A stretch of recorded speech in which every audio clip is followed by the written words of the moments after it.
perfect, beautiful day at Lad Peebles Stadium. It's the North against the South. It is college football's premier senior showcase.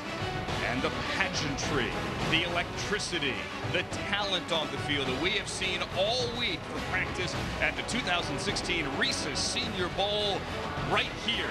One final game for college football's best seniors. Welcome to the broadcast booth, along with my good friends Mike Mayock, Charles Davis, Alex Flanagan, and Daniel Jeremiah join us shortly down to the field as well. I'm Andrew Siciliano. Guys, great week of practice. Hard to overstate how much talent we have seen this week, and really how important this game is as a final showcase, as an exclamation point, if you will, on a week-long job interview. Last year, 5 first-round picks were on this field. In the last 5 years, 42 first-round picks have played in the Reese's Senior Bowl at Lad Peebles, including a guy like Von Miller, who has a mildly significant game coming up shortly in Santa Clara, California. So looking at that list, guys, and watching the talent we saw on the field this week, Mike Mayock, who are you looking forward to seeing today? Andrew, I remember sitting right here in 2004, and I watched Marty Schottenheimer and his San Diego Chargers staff fall in love with a young quarterback by the name of Phillip Rivers. And now here we are several years later, and Jason Garrett and his Dallas Cowboys staff,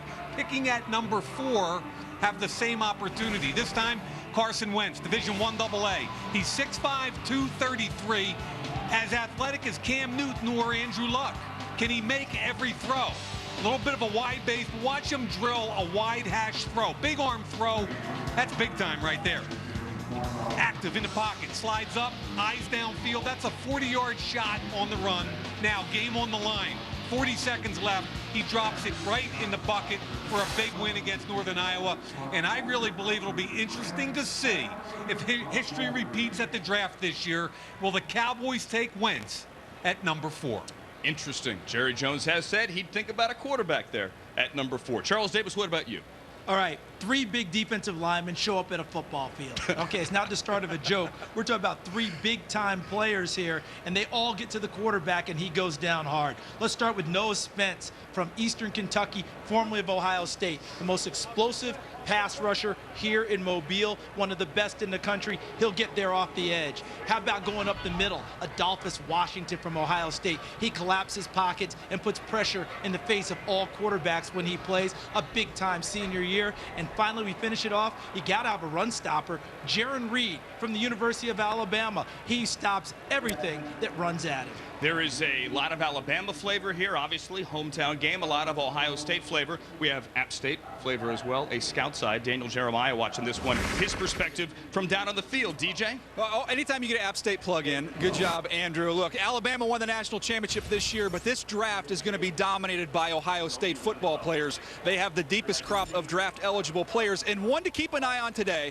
Braxton Miller, the former quarterback for the Buckeyes, has made the transition to wide receiver this season. He's played wide receiver on the practice field all week long, and we've seen somebody that's explosive, that's dynamic, that can catch the ball, and that is competitive. He's very raw, but you'll see just what I'm talking about on this field today, an exciting athlete in Braxton Miller. And we are excited to see the next step in his transition and the next step on the path to the draft towards April 28th in Chicago. Coming up next from Mobile, the North against the South, the 2016 Reese's Senior Bowl right here on NFL Network. After trying Brookside Crunchy Clusters, Carly B tweeted, "At this point, I should just be a Brookside chocolate ambassador." Well, I am sorry, Carly. It's something you earn. Brookside, talk about delicious. Introducing Nashville Hot Chicken Tenders. I visited every ville in America, and Nashville had the best spicy chicken. KFC's Hot Chicken Tenders have the spicy, smoky flavor of Nashville. So get it nowville at KFC. Performance reimagined. Style reinvented. Sophistication redefined. Introducing the all-new Lexus RX and RX Hybrid. Agile handling, available 12.3-inch navigation screen, and panorama glass roof. Never has luxury been this expressive. This is the pursuit of perfection. Hey, my man, you know you're in my lucky tank, right? Lucky tank, hey. Oh, so you act like you don't hear me. Hey, your tank. My tank. All right. You brought this on yourself. Hey, you hold this. Thank you. Gatorade Recover. Protein and carbs for athletes, because the way you recover affects the way you play. After the game on NFL Total Access, it's a 3-star Bowl-a-Palooza. We're in Hawaii at the Pro Bowl. We're on the road to the Super Bowl. You know, it's all happening fast. And we're recapping the Senior Bowl right after the game.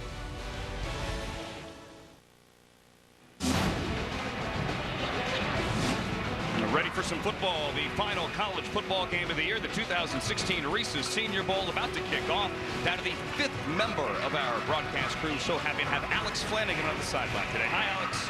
Hey, Andrew. Well, one of the things that's unique about a game like this is not only is it North against South, but there are individual competitions taking place within each team at each position group. Head coach Jason Garrett was so focused on competition that all week long during each practice, he kept a running tally about who won each individual drill. He tells me it's time now for the players to take what they learned this week, to step out here onto the big stage and to show everyone that they can take it to the next level, Andrew. And that's what this week is all about. Not only trying to impress Jason Garrett or Gus Bradley, who's here, the Jacksonville staff coaching for the 3rd consecutive year here in Mobile. It's to impress all the scouts and everyone that was here this week watching these 3 days of practice. It is a coaching and scouting and GM convention as everyone gets ready for the next step on the path to the draft. It was colder earlier in the week. Could not have asked for a better day of weather here today. Ross Martin is the place kicker from Duke for the South, and he is set to kick off to get going today with, among others, Tyler Irvin back to return here, the running back out of San Jose State, to start this thing off as the North will get the ball to begin the 2016 Reese's Senior Bowl, and we are underway. That is Cincinnati's Chris Moore on the return. Chris Moore to the 20-yard line, and thereabouts 22 is where we are going to get things started. And we are going to start with the man everyone's been talking about this week, gentlemen, North Dakota State's Carson Wentz. Only started 23 games. Now, the pedigree of his college, North Dakota State, is 5 consecutive national championships. He engineered the last 2. Charles, 6'5", 233. I already showed you how he can make every throw. What really overwhelms me is how athletic this kid is. Yeah, and I can't wait to hear people immediately start to go, wow, Carson Wentz is deceptively athletic. No, he's an athlete, right? Yeah. Right? I mean, won't that just drive you out of your tree when you hear that? He's an Watch athlete. him. He is a flat-out athlete. And we know he can rip it. He has Kenneth Dixon, the running back, number 28, in his right hip pocket out of Louisiana State. He's going to fake it and throw to Ferret, the tight end from Ohio State, and he gets absolutely hammered right out of the gate by Sean Davis out of Maryland.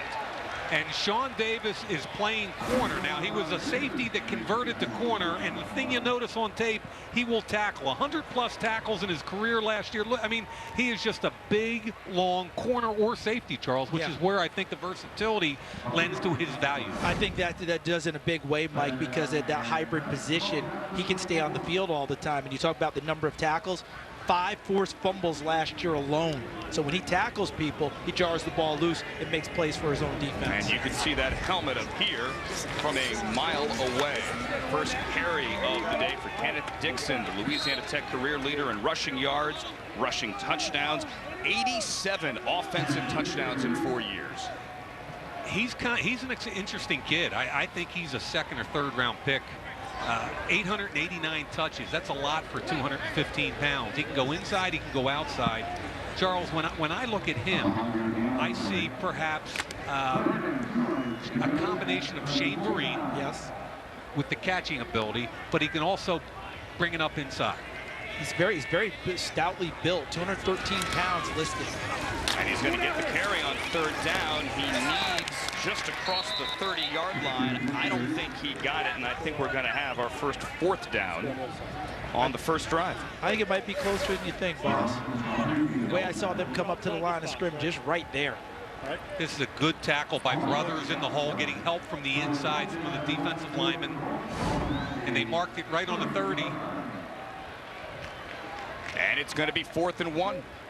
So Gus Bradley's defense gets a stop here. 3 and out for that defense, and on the punt from Syracuse, Riley Dixon. Can you fake it? Guard, Can you fake it? good at the fakes. He ran for 71 yards last year as a faker, if you will. Here's Cyrus Jones out of Alabama. He's a heck of a return man. He carries it back across the 32, and that's where we'll see the South come out for the first time. And Cyrus Jones is going to have his Alabama teammate, the local product from here in Mobile and St. Paul's High School, Jake Coker, is the starting quarterback.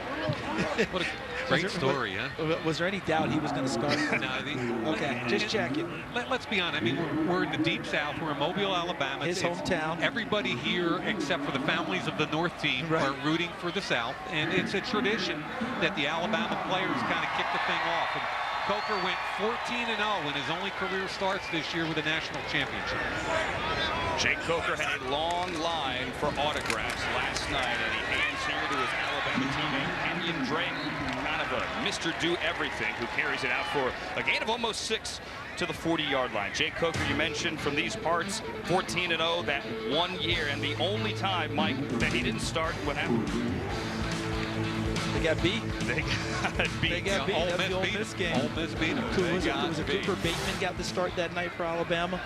Coker did come into the game later, but Ole Miss played very well and beat them that night in Tuscaloosa. Played well down the stretch, had a nice week of practice here as well. And facing a second down and around 5, he will throw. He is under pressure. That's Sheldon Day, and he's going to dump it off to the tight end out of South Carolina. Adams, Jarrell Adams, with a flag. Yeah, I think Sheldon Day, who usually plays inside, was playing outside there, and I think he forced a hold by left tackle Raven Clark from Texas Tech. Our referee today, Tracy Jones and Larry Smith.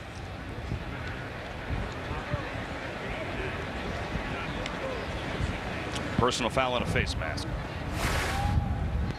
See the gold helmet of Notre Dame getting an edge over LaRaven Clark. He gets up the field, and at the very end there might have been the face mask. Also, there was a receiver open downfield on the post. I think you might have seen it, Mike. It looked like it was trying to on the post. And one of the things that people talk about with Jacob Coker a lot is anticipation and let it go. Turn it loose. In fact, his own coach talked about it, Nick Saban, at halftime of the national championship game. Ball's got to get out of his hands a little bit quicker sometimes. I think he really wants to see guys open before he turns it loose, and sometimes you have to let it go a little bit quicker. I think when you only have 14 starts in your career, the anticipation throws are really difficult, and especially at Alabama, where he was more of a complementary piece than a lot of quarterbacks are. So he's big, he's strong, he's got a pretty good arm. He's got a good arm. He's not very athletic, and he's got a long way to go on the anticipatory throws, but you can't hold that against him. You know, he's going to be a mid to late round pick and probably a backup for a couple of years. See if that develops for him as he goes forward. Jake Coker here with a second down, and they back it up to the 24-yard line. Long way to go. Have to get all the way to the 44. So it's 2nd and 20. Coker's under pressure, sets up the screen. That's Kenyon Drake on the far side. He can move, and he gets back a lot of the penalty yardage back across the 35 to the 36.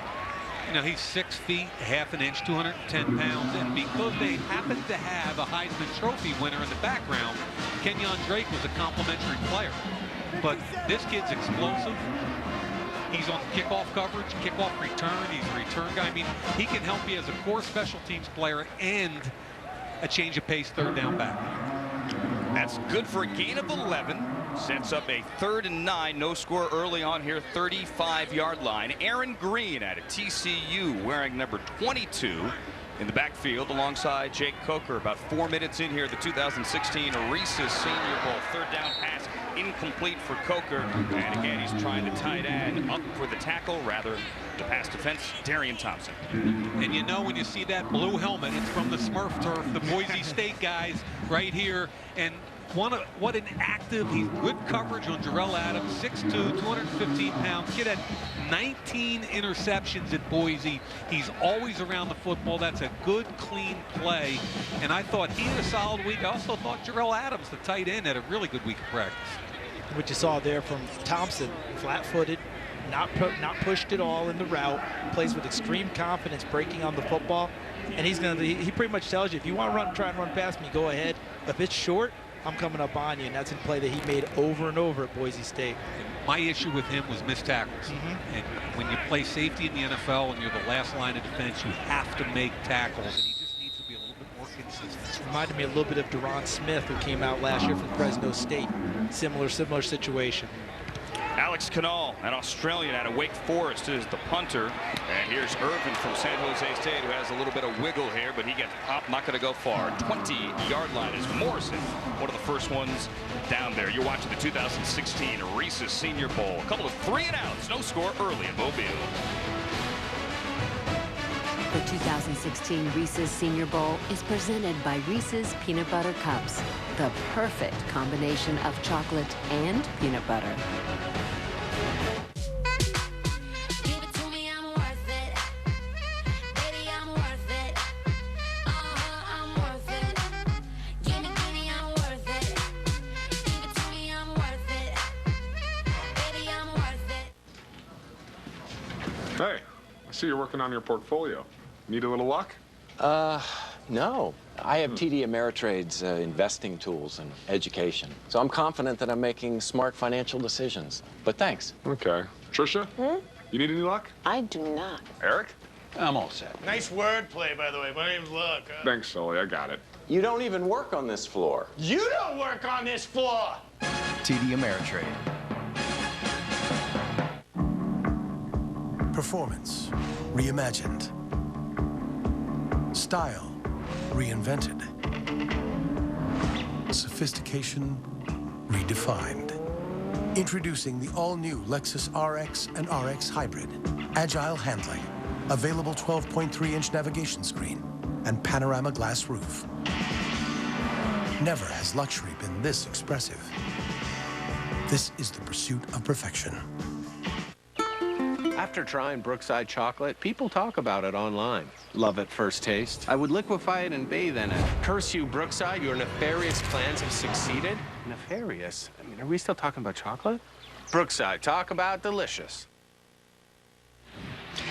The NFL's top draft prospects are now on the clock as they descend on Indianapolis for this year's NFL Scouting Combine, and only NFL Network is their local coverage of the 2016 NFL Scouting Combine. Starts Friday, February 26th, only right here on NFL Network. Right here, right now, we are in Mobile, Alabama for the 2016 edition of the Reese's Senior Bowl. There's Braxton Miller, a guy that got a lot of talk this week, a lot of headlines, in for the second possession today on the north side of things for Carson Wentz, a two-time FCS national champion at quarterback at North Dakota State. Mike Mayock, Charles Davis here in the booth. I'm Andrew Siciliano. That's Kenneth Dixon alongside Carson Wentz. Shotgun and a completion of the middle tight end out of Iowa, Krager Coble. Carson Wentz, the guy that everyone has been talking about this week, the guy that many project, certainly in the first round, maybe even guys in the top 10. That synopsis, that resume doesn't look impressive when you put it up next to an Alabama quarterback, an LSU quarterback, a big school quarterback. But understand, they won 5 straight titles. He wasn't going to get his turn until the kid that won 3 in a row graduated. So at the end of the day, you have to evaluate the body of work, and he's 20-3 as a starter. And got 9 yards on that first down completion. Here's Dixon. Looks like maybe a yard. Cantrell Brothers close to a first down from here. I think they got it. The North wing 3 and out on the opening drive. And yes, it's a first down. I appreciate you bringing that up too, Mike, about the comparison. When you look at that, one thing people have to understand, this last year, he missed a bunch of time, got hurt, missed a middle to the late portion of the season, and then came back and played in the national championship game and played well when they won it all. So this is a kid who's had to exercise a ton of patience throughout his career and his life, and it's all coming to fruition for him now. And I think a lot of people said, wait a minute, you take a North Dakota State quarterback that high as he throws complete to UCLA's Jared Payton, or Jordan Payton, I beg your pardon, and he has pretty much passed every test here Wentz has this week, whether it's the arm strength, whether it's the accuracy, whether it's the leadership, or whether it's simply the classroom stuff with the Cowboy staff. And real quick before Mike gets into that, remember, Mike pointed it out, 5 straight national championships. Brock Jensen was the quarterback prior to him. Right. So how are you going to take a guy out that's winning national championship? I don't care how good you are behind him. You don't. And that's where we are. Doesn't mean that Wentz isn't going to be a better pro prospect and a better player. But at that time, Brock is exactly what they needed to win games. Missed 8 games this year with a broken wrist. There's a ball low and incomplete to Braxton Miller from Ohio State, the former quarterback. And just to kind of put a bow on this whole thing, I really don't care what division he comes out of. I know we have to ask that question because the windows don't last as long in the NFL as they do in college, let alone 1AA. I get all of those things. He's got the physical skill set. He's got the mental piece of it. I've talked to all the coaches and scouts around here this week. Charles, he's checked off every single box. When he gets to the combine, he's probably going to run 4.7. And that whole thing is really going to, the Carson Wentz jet is going to start to take off at the combine. And then as we march towards the draft, at the 28, there's Chris Moore, the Cincinnati wide receiver, incomplete on the 3rd and 6. Alex Flanagan's at the sideline. Hey, you guys, just weighing in real quick on Carson Wentz. I think the one box that hasn't been checked, though, is how he handles the big stage. And Jason Garrett told me it that bluntly today when I asked about it. He's gone from being off the radar to now on the radar. Jason Garrett saying he fit in really nicely here with all of these All-Stars. But how does he do once he's in the public spotlight as the combine approaches, Mike? You know what, Alex? Well, what I just saw on that last throw tells me all of that doesn't matter. I mean, that was an incomplete pass, but that was a big arm throw into a tight window. That was a perfect throw. That's an NFL stick throw right there. And Chris Moore from Cincinnati could not hang on. This is Paul McRoberts back to return the Riley Dixon. He has some room on the far sideline. Good speed across the 40-yard line and good field position for the South when we get back the punter, Riley Dixon, with the tackle after the 47-yard punt and a 26-yard return.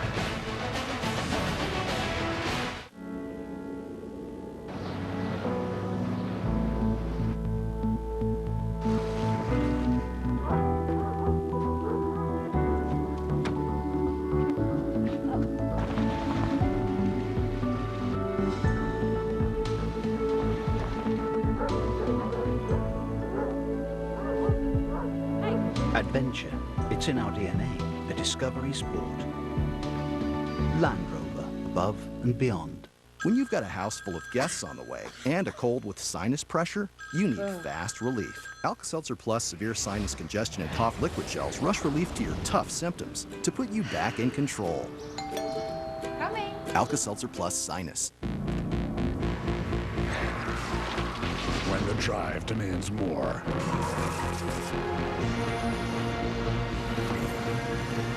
Choose a titanium strong oil. For maximum performance.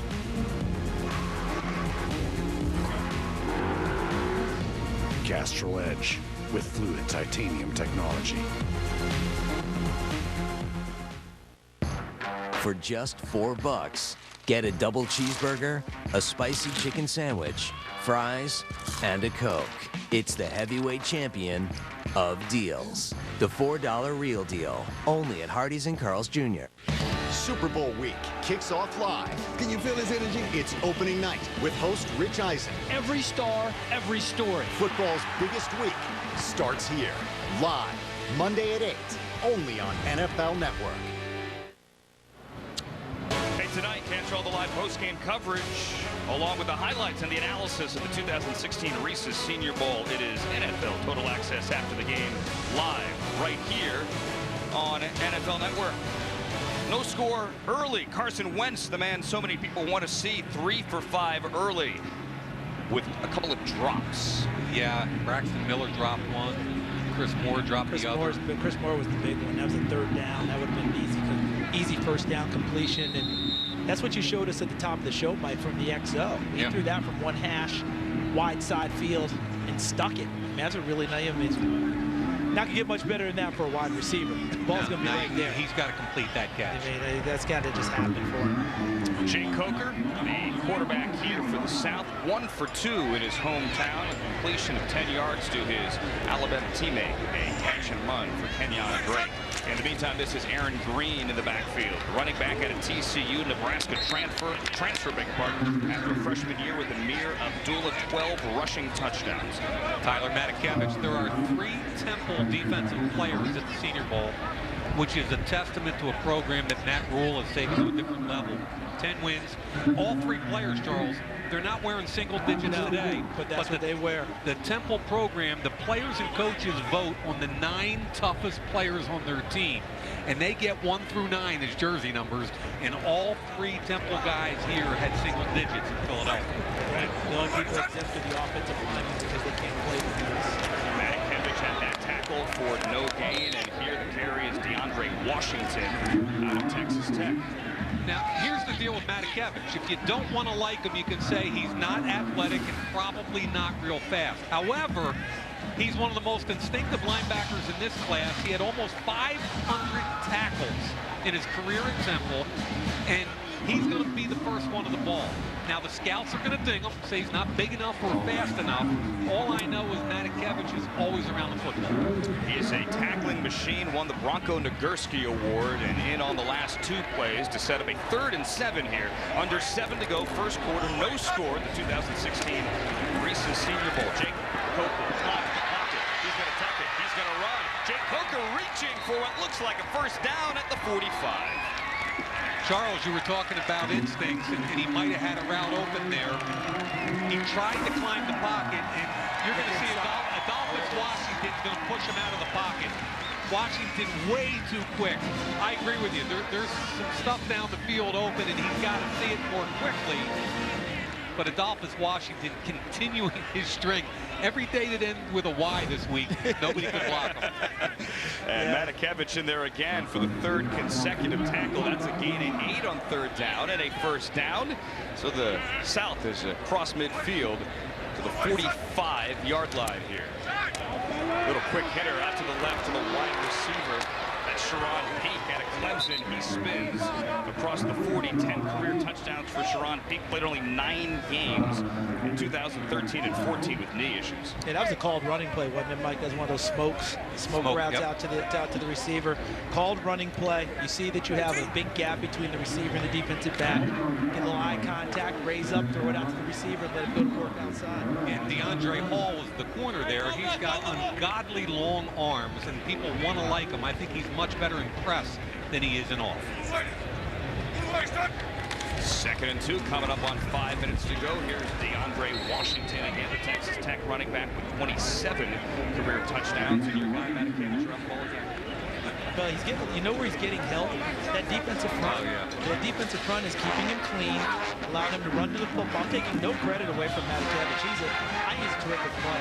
I think where I saw him struggle this week was in pass coverage, but that's not unusual for linebackers. He also is instinctive enough that you look at his interception numbers at Temple. He finds the football in that part of the game, no too. doubt. So I'm not worried about that kid, but that defensive front, they're allowing him to run free. Those 2 guys in the middle are killing people. Little flip. Gonna get around the corner. That is a first down for Washington. DeAndre Washington down the left sideline. He was a late ad. He's only 5'8", 199, 2 consecutive 1,000-yard seasons. You see I call that a misdirection toss. Get the action going one way, trying to beat people, not with blocking, but with misdirection. And Matakevich just a step too late, and a good run there by Washington. He's a good player, and he's exactly perfect for what you want in offense that Cliff Kingsbury's going to run at Texas Tech. Right. Small, shifty, able to run it, but especially able to catch it, make you miss in space. He gets 11 on that one, heads to the sideline, and a new running back, Aaron Green, is now in there at a TCU. Little play fake. Coker hit as he throws. That ball's up in the air and goes out of bounds across the 10 at the 8. He was hit again. Matakevich. Was that Kyler Fackrell off the edge? It was Fackrell, correct. Beating LaRaven Clark, the left tackle. Now, Fackrell is a really good football player. I've got a 2nd or 3rd round grade on him. He can play outside as an edge rusher. I think he's more natural as either a Sam or a Will linebacker in a 4-3. The guy trying to block him, LaRaven Clark, the left tackle right here, he's got 36-inch arms. And Charles, he can't get beat inside.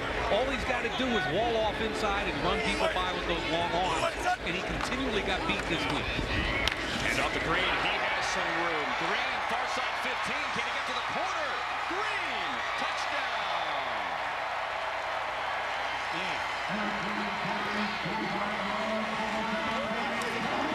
Aaron Green out of TCU puts on a show with the first touchdown of the day. Now this time the left side of the line is going to collapse everything down. Watch this, the down blocks, the double team on the 3 technique, the defensive tackle, and a really good cut. There's another good cut by Green. Gets up the field. He's so quick on this play. See Tretola, 73 from Arkansas? Yep. That he made sure that he throttled it down enough to let Tretola come on the fold around and give him an opportunity, because if he went faster, he gets there ahead of the block and the play doesn't materialize the same way. So while he was quick, he wasn't too much in a hurry, like John Wooden would say, and that allowed the big run. Now Ross Martin from Duke on for the extra point, only missed 1 in his career, and that was as a freshman. 23-yard touchdown run for the running back, Aaron Green out of TCU, caps off an 8-play, 56-yard drive here in the 2016 Reese's Senior Bowl.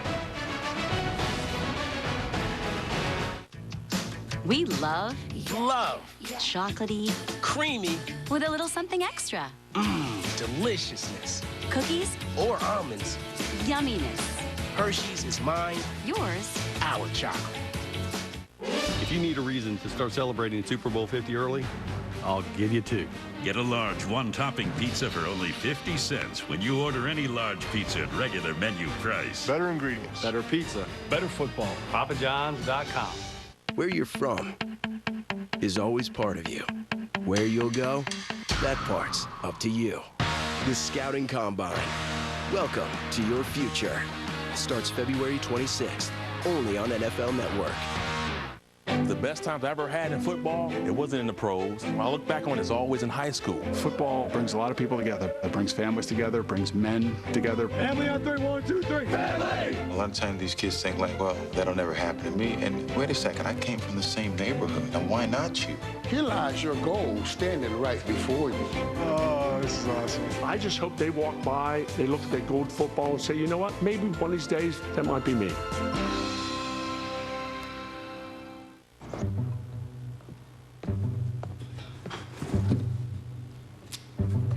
Dear Kim and David, here's a little something for our new granddaughter. Congratulations. Love, Cheryl and Ron.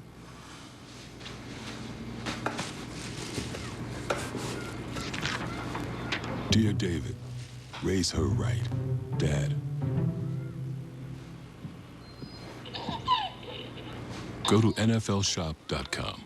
The concert for legends featuring Tim McGraw. August 5th in Canton, Ohio. Tim McGraw live in concert. Tickets on sale Wednesday at ProFootballHOF.com/tickets. Tim McGraw, the Gold Jackets at the Hall. Kick off your Hall of Fame weekend with Tim McGraw.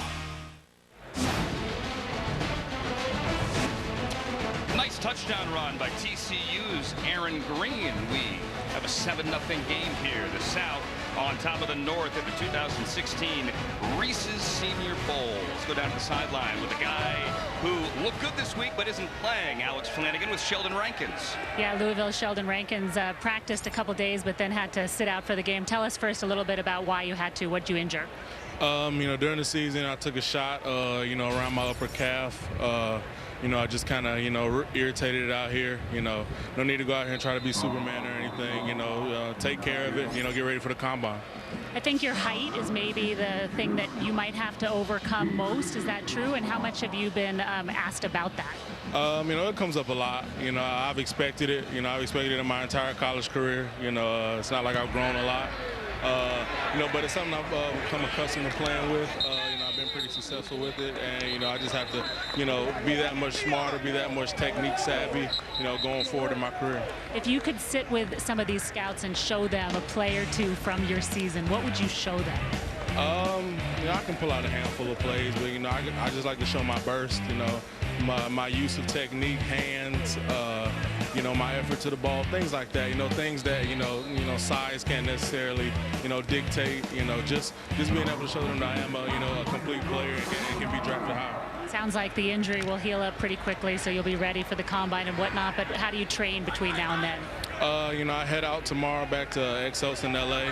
Gonna get some treatment for it, and hit the ground running. Looking to be ready for Indy. And Andrew, you didn't have to be out here on the sidelines, but wanted to cheer on his teammate Sheldon. Good luck. Thank you. Thank you. Alex, Sheldon, thank you. Sheldon Rankins really did look good this week. He certainly opened some eyes and solidified his draft status. South over the north here, 7-0. Mike Mayock, Charles Davis, some Andrew Siciliano. Loss of 2 there for Kenneth Dixon on first down. Josh Forrest, the Kentucky linebacker, at the tackle. And Andrew, as far as Rankins, he had an outstanding week. He confirmed first-round status. I don't think his height is an issue. He's 6'1½". It's more his bulk at 305 pounds. Can he hold up against double teams?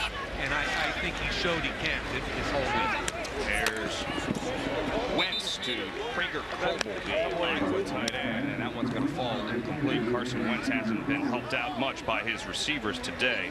3:15 remaining. We are in a 7-0 game here in the first quarter. You know, they're typical year, 4 defensive tackles might go in the first round, Charles, right? We keep talking about this being a defensive tackle draft.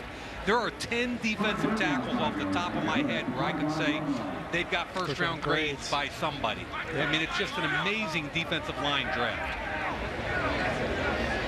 Jason Garrett said before the game he was going 13 to 15 snaps for each of his quarterbacks. Carson Wentz now in on a 3rd drive. Throws it again, incomplete. That's Cyrus Jones there, the Alabama corner, getting a hand in against Aaron Burbridge, the Michigan State tight end. I thought that was excellent coverage by Jones, but Mike, I think you're seeing what I'm seeing. Talk about this throw here, feeling pressure, stepping up. Slide in the pocket, able to deliver the football, and Jones made a heck of a play on the ball, but the ball was where it needed to be. I mean, that was really kind of a win-win, so to speak. The corner made a really nice play, but an underrated play, I think, for the quarterback. Pressure from Daddy Nicholas from Virginia Tech on the backside. He doesn't give into it at all, steps forward, and has to make an arm throw that was in the right spot and give his receiver a chance to make a play. So Carson Wentz and that North offense haven't moved the ball much, but he certainly has made a couple of throws, put a couple of balls right on the money. There, as Charles said, got away from the rush from Virginia Tech's Daddy Nicholas.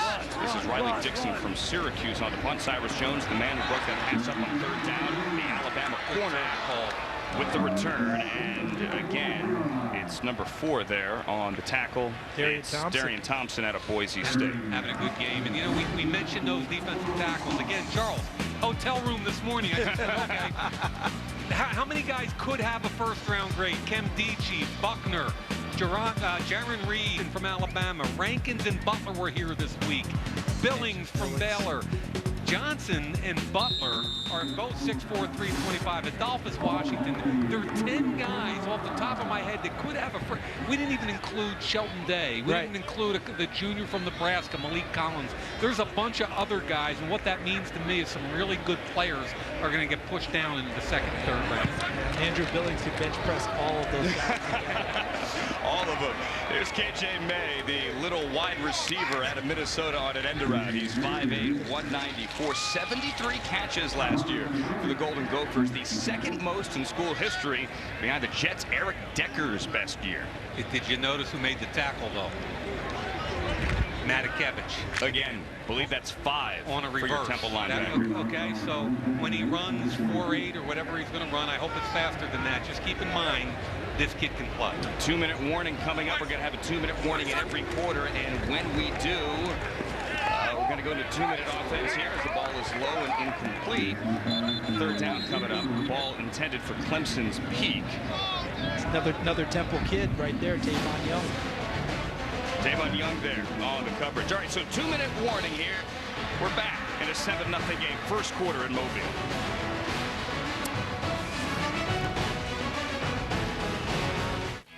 Hershey's Miniatures. We pour them. We pass them. We pick them. Delicious fun for everyone. Hershey's Miniatures are mine. Yours. Our chocolate. Hey, my man, you know you're in my lucky tank, right? Lucky tank, hey. Oh, so you act like you don't hear me. Hey, your tank, my tank. All right, you brought this on yourself. Hey, you hold this. Thank you. Gatorade Recover. Protein and carbs for athletes, because the way you recover affects the way you play. Colonel Sanders here, bringing you a new flavor of spicy chicken straight from Nashville. It's smoky, crispy, spicy, and it's hot. That's not that hot. No need to drive to Nashville. KFC is just a 2-step away.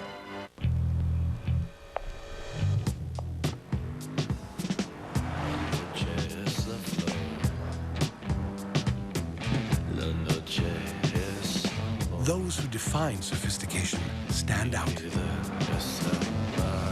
Those who dare to redefine it stand apart. The all-new Lexus RX and RX Hybrid. Never has luxury been this expressive. This is the pursuit of perfection. NFL Honors, hosted by Conan O'Brien. The biggest names in sports and entertainment come together to celebrate the NFL's best. Very happy to take this one home. NFL Honors, the night before Super Bowl 50 on CBS. So, Super Bowl Sunday, starting at 9, it's 9 a.m. for NFL Game Day Morning. Be here, please, as Brett Favre joins the guys live on the field. Plus, NBA legend Kobe Bryant sits down to discuss Peyton Manning's illustrious career. It is NFL Game Day Morning. It is live Super Bowl Sunday, 9 o'clock only on NFL Network. Here we have a 3rd and 8 for Alabama's Jake Coker in a 7-0 game.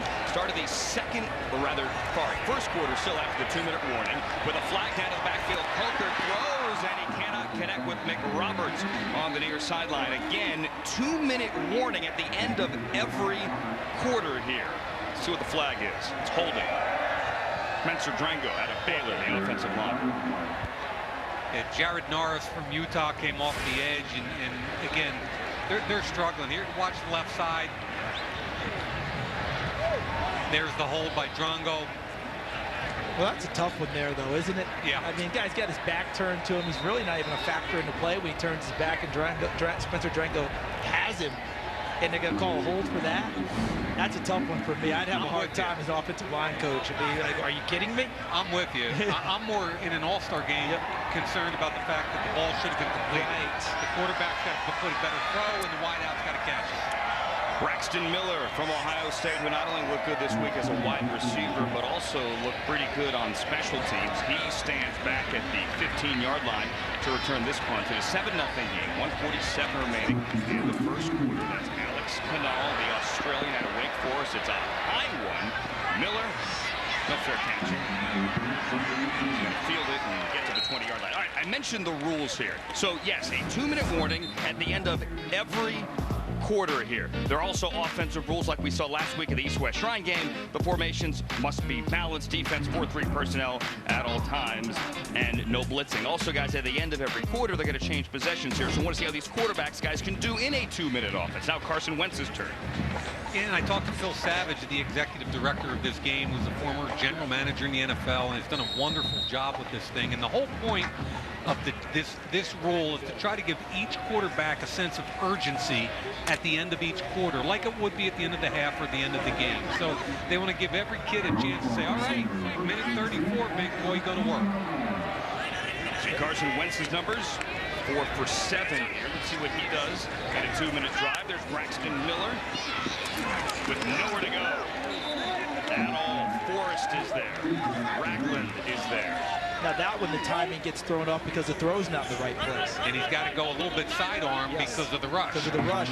So, but for him to get it around the rush, as Mike pointed out, dropped it sidearm, threw it behind Braxton Miller. Timing of the play is all messed up. The defense wins. Mentioned Ragland saw the Alabama helmet. Actually, it was Jaron Reed, the defensive tackle. Now Wentz avoids the rush, gets back to the line of scrimmage, but shows his ability to move there, guys. Oh, he's got big-time athletic ability, as does Noah Spence. Did you see who caught him now? Look at Noah Spence, up and under, right past Murphy. Now he's on the edge. Who's coming inside? Look at the hot foot. Look at the hot foot. That's Jaron Reed.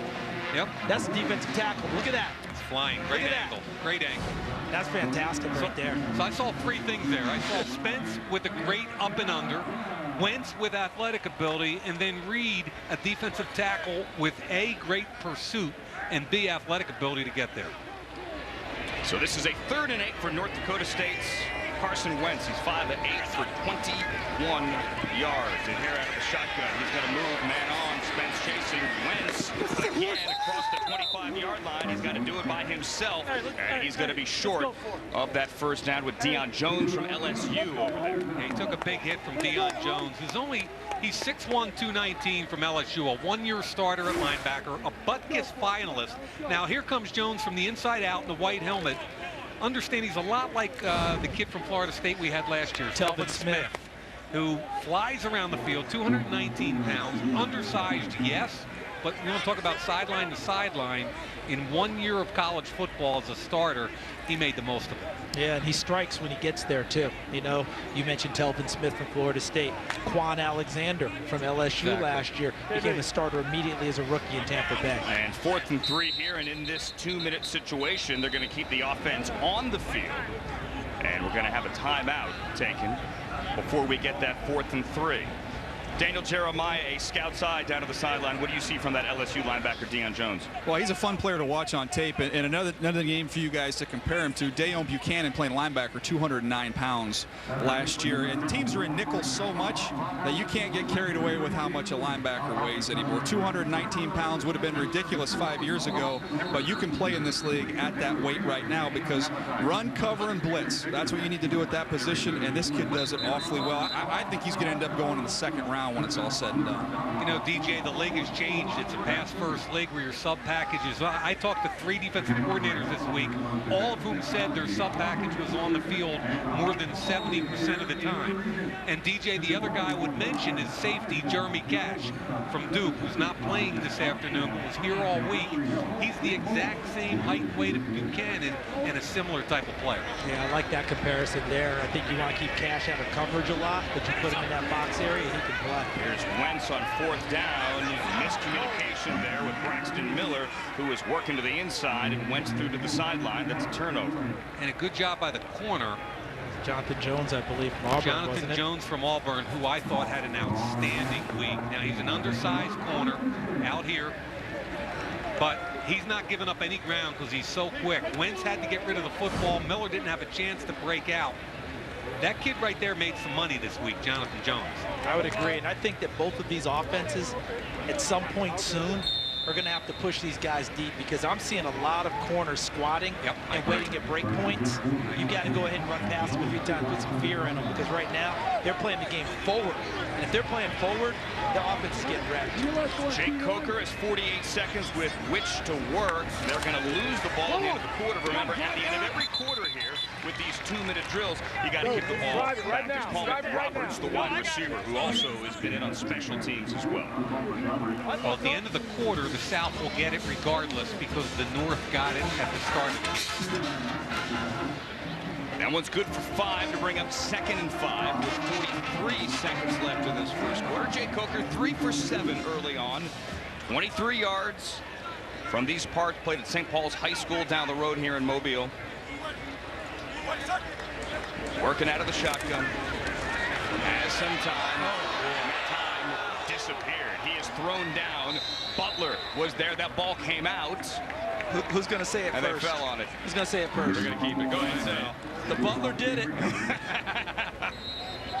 That's Vernon Butler out of Louisiana Tech, first team All-Conference USA. 6'4", 323 pounds. And he's got movement skills, but this time you can see the strength as he just gave the Reggie White hump move. Bame ended up on his back. And Charles, when I look at him, right, at 6'4", 223 pounds, whether it's Vernon Butler or Austin Johnson, I see Linval Joseph, Muhammad Wilkerson, and Michael Brocker. Did you see the dab there as well that he just gave us? Yeah, the dab has gone places that shouldn't go. But that's okay because it's popular right now.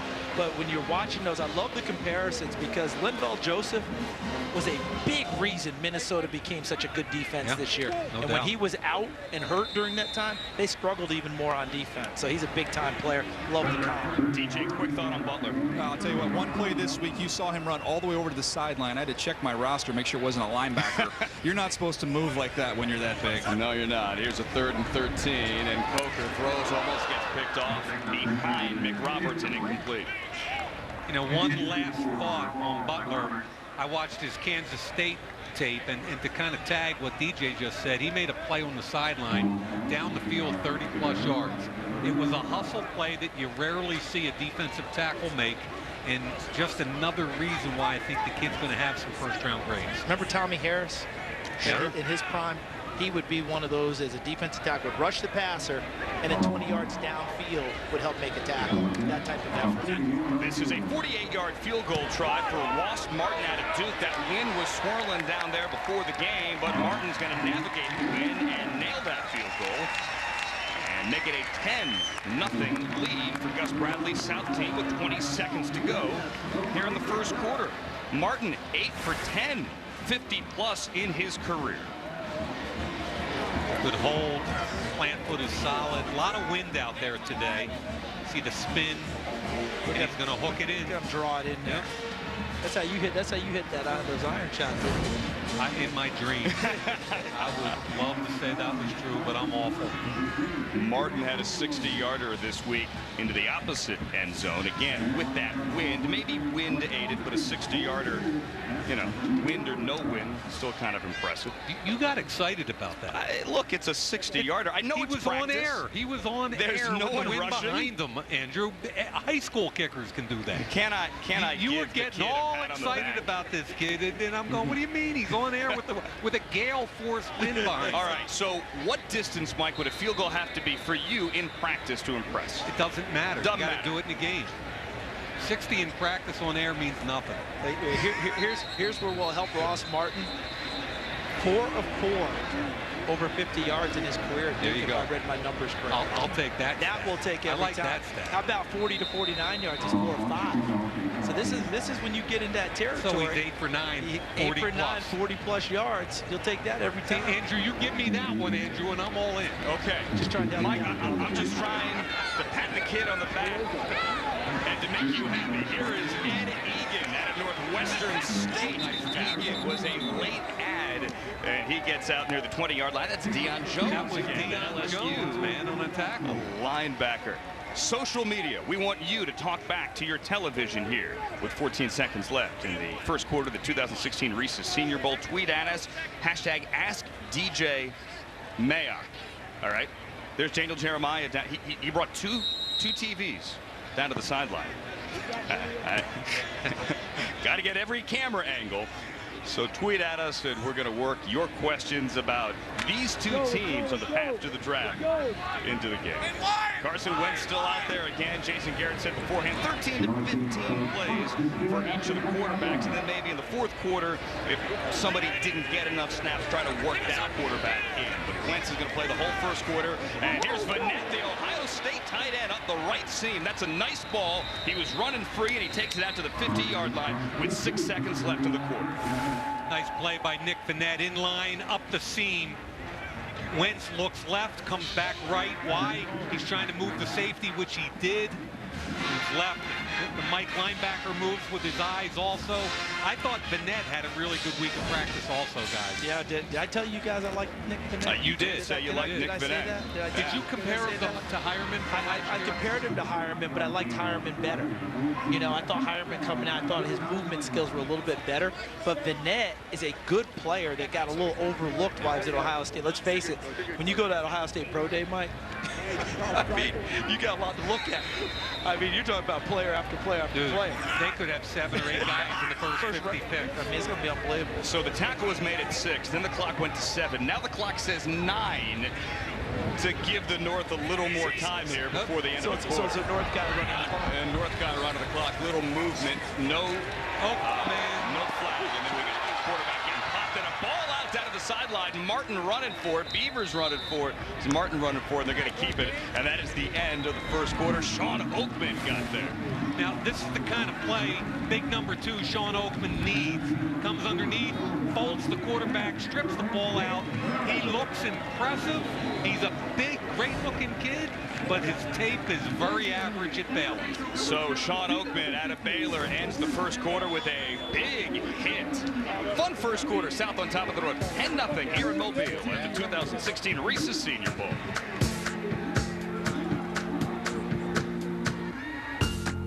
To do great things, sometimes you gotta break the rules. The all-new Surface Pro 4, a new pen for new masterpieces. We reinvented the Surface Pro so you can reinvent everything else. If you need a reason to start celebrating Super Bowl 50 early, I'll give you two. Get a large one-topping pizza for only 50 cents when you order any large pizza at regular menu price. Better ingredients. Better pizza. Better football. PapaJohns.com.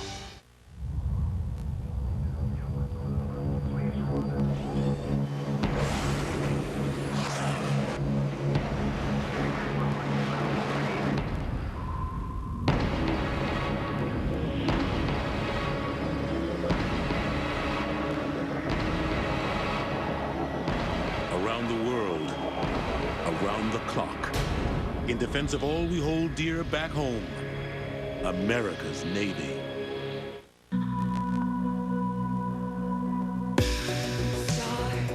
When you shine, you know how I feel.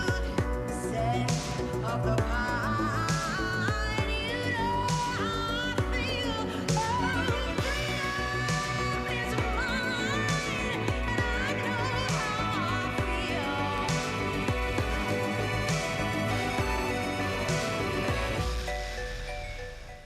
To do great things, sometimes you gotta break the rules. The all-new Surface Pro 4. A new screen for new perspectives. We reinvented the Surface Pro so you can reinvent everything else. The New York Jets are the world champions. One makes a circus catch in the end zone. He's gone! He's gone! William Perry has scored! Inside the 10, head first, he dives! Good! It's good! Sack! No, he got out of it! I don't know how he did it! The New England Patriots are on to a celebration.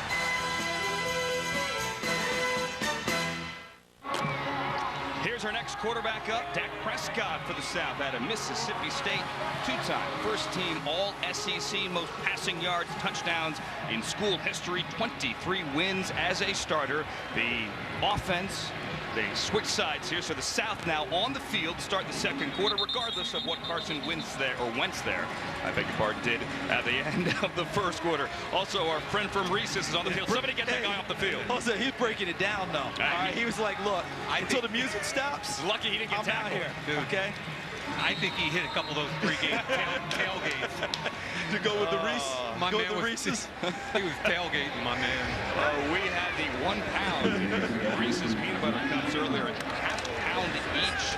Dak Prescott's first throw is to the boundary into Jay Lee, the wide receiver out of Baylor, complete for the short game. You can see again, Tavon Young, the corner from Temple, jumped that quickly, and Prescott. You know what, Andrew? The first two tapes I put on Prescott were Ole Miss and Alabama. He got sacked 16 times in those two games, and it was unfair to the kid. So then you go in and you put in Missouri, where he was 27 for 40 for 300 plus, 4 touchdowns, no interceptions. It's a different conversation. Big, strong kid, athletic and smart. Great leadership traits, too. That's what the Jacksonville staff was talking about this week about Dak Prescott. Here he's going to hand it to Green, the running back out of TCU, as the game's only touchdown. Had a 23-yard run for a touchdown in the first quarter. And on 2nd and 7, he gets it up for a first down. Blake Martinez out of Stanford, the tackle. You know, I think it's worth a conversation about Prescott with what he did with the state of Mississippi 2 years ago. Huge. And Mississippi State had never been a power. They built it up. They've done a great job there with Coach Mullins. And this kid galvanized an entire state. They beat Alabama. They were #1 in the country, Charles. And I think this kid is the main reason why. How about when they and Ole Miss were essentially trading #1 in the country? Unbelievable. I mean, the whole state went crazy. And then Southern Miss got into the act this year, jumping back on the scene. Dak Prescott again. This is to May on the far sideline, the little wide receiver out of Minnesota. Mays, 5'8", 194, brought down by Jason Faneca out of Utah. Yeah, Spencer Drongo, the big left tackle, got out there also. 48 consecutive starts at left tackle for Baylor. He's a pretty athletic kid, Charles, at 6'6", 320 pounds. You'll see him come out here, get in front, gets a block. All you got to do is get that big body out there and let the wide out make a cut off of you. And KJ May opened some eyes this week, by the way. Durango's a very smart, intelligent player, too. A National Football Foundation scholar athlete this year. academic All-American. And there's Green again. He's looked good early on. Picks up another first down and gets it to midfield. I like him. I don't know how much you guys have seen of him. I'm sure, Mike, you've seen some tape on him. You know, Green is a kid who transferred back from Nebraska. Things weren't going the way he really wanted him to go there. But it wasn't a bitter transfer. He was just looking for a place to play. He has a brother who's on the Nebraska roster still to this day. You know, that comes from a family. Dad was at Baylor. Uncle was a Pro Bowl player in the NFL for Kansas City. Good background, good genes, and I like him as a runner. He has good vision and good quickness. Pre-snap whistle and a flag on the far sideline. False start. Up hard, I think. Number 65, 5-yard penalty. First down. Having trouble down there with our referee's microphone. 10-0 here. The South on top of the North. Gus Bradley here for the third consecutive year. The Jaguars staff coming up in 12 minutes remaining. Jason Garrett on the other side. The Cowboys staff has been here all week. First time since the 60s. 1965. They did the game. Phil Savage, the director of this, told me the Cowboys staff under Tom Landry did it from 1961 through 1965. And no Cowboy staff has been back since. You know, their quarterback was that year, Joe Namath. You know, so you can work with you, Ben Cadillac. I bet he started, too. Prescott lost the handle there, but got it back. Pulled it out of the belly of Green and then lost the ball. Daniel Jeremiah, what do you got? I'll tell you what, guys, Sebastian Tretola, the guard from Arkansas, just that nice pancake right there. He's had a good week, a really physical inline blocker. You kind of expect that coming out of a Brett Bielema program. He's really transformed Arkansas into what Wisconsin was. You know, you get Arkansas lineman, you're getting a physical football player. Yeah, they're made in the image of their head coach now. I mean, there's a big people, and he wants them even bigger. And DJ, real quick, any Gabe Jackson comparison there with Tretola? I don't think he's the same player, but you talk about similar, width and size and power in the run game. I think Gabe's a little bit more athletic in pass protection, but you'll watch this guy. He moves people now. It's a 2nd and 16 now. Prescott throws it out there to May with nowhere to go. 23, and Eric Murray out there as well, both Powell and Murray. Yeah, this is Eric Murray right here. He's more comfortable in press, but here he is in off because that's the rule of the game. He sees it, he trusts his eyes, and makes the tackle. The reason I like this kid, even though he's a little handsy and aggressive in man coverage, is he's long, he's not afraid to press. If you watch him against TCU, against a couple pretty good wideouts, Josh Dotson, Colby Listenby. He really played well, especially when he was in press. Yeah, if nothing crazy happens here, I'll tell you about my quick conversation with him pregame. He was handsy this week, I think is the way we would describe it. On third down, Prescott flushed out of the pocket. He's going to run. No, now he's going to throw. Lofted downfield, but out of bounds for Peak on the far sideline. It's 4th down. You know what I said to Eric Murray in pregame? What's that? I said, son, do I need to get you a pair of boxing gloves so that you can take your hands off of people, because you got what you need. Just go do it. And a lot of it's normal. It's the transition from college to the NFL, the 5-yard rule versus in college. You can have your hands all over a receiver until the ball's in the air. Right. They have to make that transition. We saw it last year with Steven Nelson from Oregon State, Mighty Mouse, who was very handsy on people and made the transition. I like Murray a lot. I'm agreeing with you. I think he's a really good player. Some thought of maybe having officials out here during the week to blow these whistles and teach these guys. That may come. Almost had a block there. Peyton was in there. Here's Irvin on the 20. That's where he fields it. Nowhere to go out to the 25-yard line. 10-0 here. Second quarter. The South on top of the North. The Azalea Trail Maze at Ladd Peoples Stadium.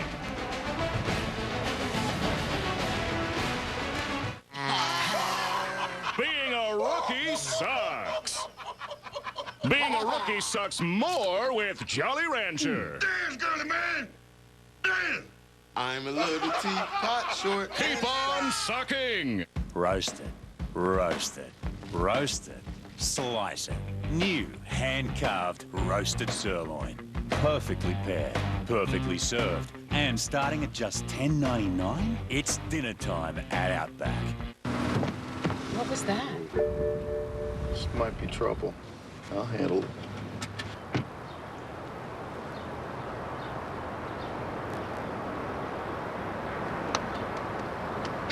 Fixed it. Well, that was fast. I keep trying to tell you I'm handy. Run flat tires, available on the new BMW 3 Series. Right now, lease a BMW 328i sedan for as low as $389 a month. For just $4, get a double cheeseburger, a spicy chicken sandwich, fries, and a Coke. It's the heavyweight champion of deals. The $4 Real Deal, only at Hardee's and Carl's Jr. There was an idea to bring together a group of remarkable people, the Avengers Initiative. All new Lego Marvel's Avengers, rated everyone ages 10 and up. PlayStation.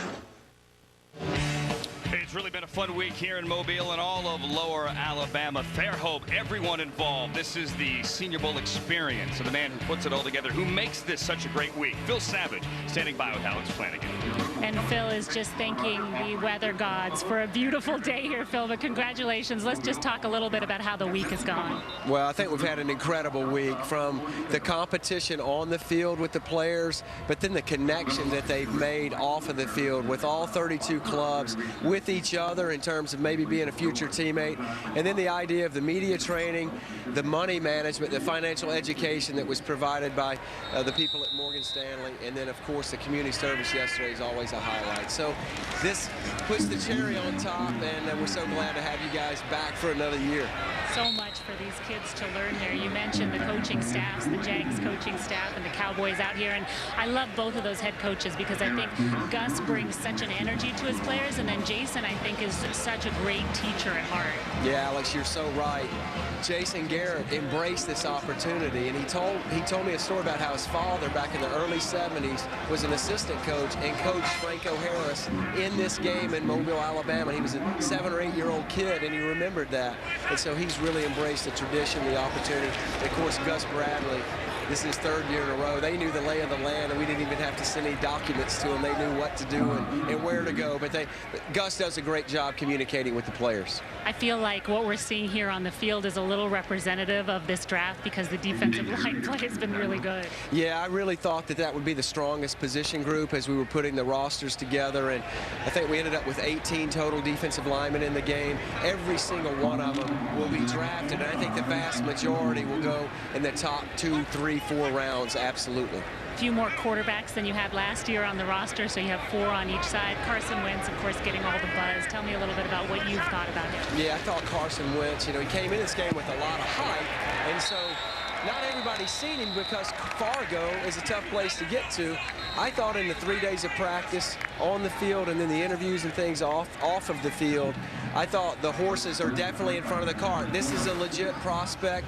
This is a legit top 10 potential quarterback, and he's certainly now in the conversation with the 2 underclassmen, Jared Goff and Paxton Lynch, that are now going to be part of this draft as well. Maybe one of the questions that people are wondering about Carson is how he might handle the pass rush when you're against players out of the SEC and the Big Ten. Tell us a little bit. I'm going to bring you here so we don't get hit by the play. But Phil, what about just the Alabama guys, 5 of them playing here this week? Well, and one that made a play right here behind us a few minutes ago, Jaron Reed, the defensive lineman, actually tracked down Carson Wentz over here on the sideline. I said, well, that solidified his status in the draft as potentially, no question, a first-rounder, but maybe in the top half of the first round. But we really appreciate the Alabama players coming. It means a lot, obviously, to this crowd that was pro-Crimson Tide in terms of them winning the national title. But he and Reggie Ragland, Cyrus Jones has made several plays today, Kenyon Drake, and then, of course, the hometown hero, Jacob Coker. It's awesome. And Nick Saban, of course, we can't forget, was on hand on Tuesday, too, at practice. Phil, congratulations on a great week. Alex, thanks so much. Of course, the NFL Network does such a first-class job with this. We appreciate the coverage. Did you hear that? You guys, I paid him for a little plug. Thanks so much. And Reese's, yes, so which we've been eating all week long. Thank you, Alex. Thank you, Phil. Mike just had a big half-pound Reese's thing up here in the booth as we see Tyler Irvin run for 9 over the right side to set up a 2nd and 1. Kevin Hogan is now in at quarterback, 2 for 2, 40 yards early as we see Harlan Miller there from southeastern Louisiana. Also had a Noah Spence sack there to set up a 3rd down, in which Hogan then later completed to Nick Vidette, the tight end out of Ohio State. You're up to date now. 2nd and 1, 24-yard line from quarterback out of Stanford, who rolls right, throws incomplete. Burbridge, the receiver, Miller with the coverage. Kevin Byard, the safety from Middle Tennessee State, stayed home on that play action pass. Did a nice job forcing the quarterback to throw the ball quickly. Byard, another kid with 19 career interceptions. The ball seems to find him. I liked him on tape. I don't know how fast he is, but I really like this tape, Charles, because there are a lot of defensive backs in today's college football that don't have great ball skills, and he does. I love when you say that. The ball seems to find him, but I don't want people to take that the wrong way. Like, boy, is he fortunate. Why does the ball find him, Mike? Because he's instinctive, smart, and trusts his eyes. Here's Irvin on 3rd and short. I don't think he's going to get it. Eric Stryker, the Oklahoma linebacker, is there. We got a 4th down. You couldn't wait to say that, huh, Andrew? Stryker's a great name for a linebacker, isn't it? It is, and he plays to his name. Watch him here. Downhill. And remember, he's another guy that's going to not have a lot of size. DJ talked about Deion Jones from LSU earlier. You have to find a spot for Eric Stryker, because what did he weigh in? Less than 220 pounds? No, he actually was Oh, that's right. He got heavy. 228, and we were surprised by that, because I thought he was going to weigh in somewhere around 215 to 220, and he came in a little bit heavier, and it seems like he's carried it pretty well this week. He's a natural edge guy. I think he's going to struggle off the ball like that. They're going for it on 4th down. Why not? Here's Irvin. This time he has it up for the 1st down. Irvin gets it out to the 20-yard line to keep the chains moving. Under 6 here in the 2nd quarter, 10-0. Now Nick Martin from Notre Dame. Okay, watch him pull. He's going to create the hole. Gets pushed inside. There goes the cut inside Martin. And if Nick Martin sounds familiar from Notre Dame, he should. His older brother, Zach Martin, is a pro, two-time All-Pro in 2 years. He's in Hawaii right now. I asked Jason Garrett before the game, I said, have you had many conversations with Martin? He said, yeah. I asked him if he talked to his brother. He said, yeah, I talked to him. He's in Hawaii having a great time while I'm working my tail off in Mobile. You work here to one day get to Hawaii. Kevin Hogan steps up, tries to avoid the rush. He does, but then he gets popped when he turns back around by Sean Oakman. And give Oakman credit for the sack, but the play was made initially by Daddy Nicholas. Daddy Nicholas from Virginia Tech made the play. Oakman cleans it up. Here's Daddy Nicholas, and he's working on Cole Toner from Harvard. Went right around him, and look at that. And Hogan slips him and really runs himself into Oakman. And give Oakman credit for staying with the play. But he needs to go over and give big dap to Daddy Nicholas for helping him out on that one. That's a good news, bad news for Hogan. The good news is you slipped the sack. The bad news is when you came off it, Big Sean Oakman was waiting for you. Maybe next time you go down first. I don't know. It's a loss of 9. Oakman is 6'7", 269. Looks every bit the part. And struggled a little bit here in practice, but got the sack there. DJ. Guys, I know you guys have touched on Oakman. The lack of production has been very, very frustrating for evaluators, because that is exactly what you want a pass rusher, a defensive lineman to look like, with one exception. If we could get a shot of his lower body, he may have the skinniest ankles of any defensive lineman I've ever evaluated. That is a very, very unique body type. When you're scouting, you go to a game early, you got to fill in all these notes. That is a basketball lower half on Sean Oakman. First skinny ankle comment of the day. I like that. They're checking every box. Kevin Hogan again under pressure. He rolls out. He's going to run, and he's across the 20-yard line. It was 3rd and 16. Not enough for the 1st down. Gets to the 18-yard line. 4th down coming up. Nice job scrambling by Hogan. They can't block these guys. Now in this game, I call them edge enigmas. Oakman, Kafusi, Ward, Nassif. All between 6'6" and 6'8", all approximately 275 plus or minus. You've got to find a home for them. Their length, most of them are tough. The comparison for me, when I look at those guys, I look at Carlos Dunlop, Chandler Jones, Marcus Hunt, and Julius Peppers. Very similar body types. 36-yard field goal try for Kaimi Fairbairn out of UCLA, and that one is up and through. So we got 3 there for the North. 10-3, 2:56 remaining, 1st half in Mobile.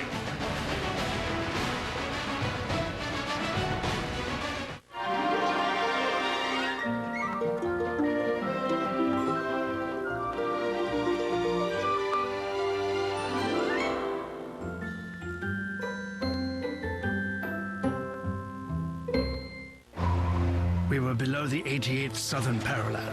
We had traveled for over 850 miles. My men driven nearly mad from starvation and frostbite. Today, we make history. Bienvenidos! Welcome to the South Pole! If you're Dora the Explorer, you explore. It's what you do. What took you so long? If you want to save 15% or more on car insurance, you switch to Geico. It's what you do. You did it! Yay!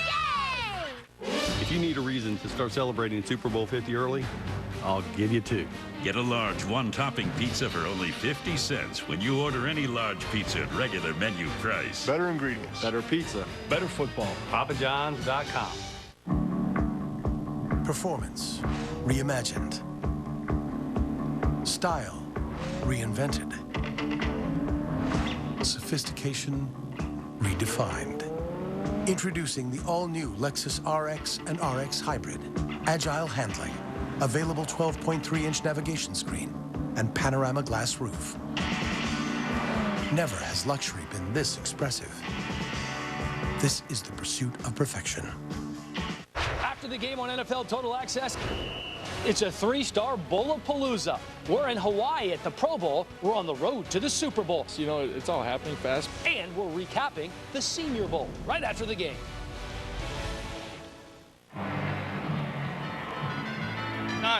Almost that time. Monday, NFL Network kicks off Super Bowl week live. Opening night. All the interviews, all the access as football's biggest week begins. Rich Eisen hosting Super Bowl opening night Monday at 8 only right here on NFL Network. This is the culmination of the Reese's Senior Bowl here. The game itself live, Ladd-Peebles Stadium, Mobile, Alabama here on NFL Network. The South on top of the North, 10-3 with 2:56 remaining in the second half as we have kickoff and touchback on a beautiful Chamber of Commerce type day. 10-3 here in Mobile.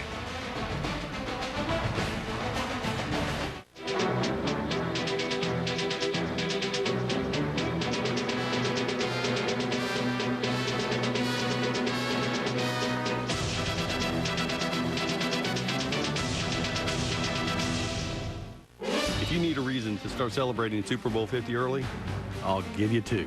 Get a large one-topping pizza for only 50 cents when you order any large pizza at regular menu price. Better ingredients. Better pizza. Better football. PapaJohns.com. Super Bowl Saturday night. Going to celebrate the biggest stars in the NFL. Join football's biggest names and celebrities as they hit the red carpet for the NFL Honors Award Show. Super Bowl Saturday night, Saturday, February 6th at 8, only on NFL Network. Dear Jen, here's a little something to say welcome to Boston. You're one of us now. Your new in-laws, Debbie and Bill.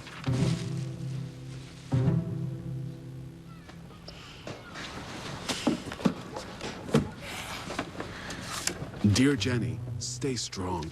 Dad.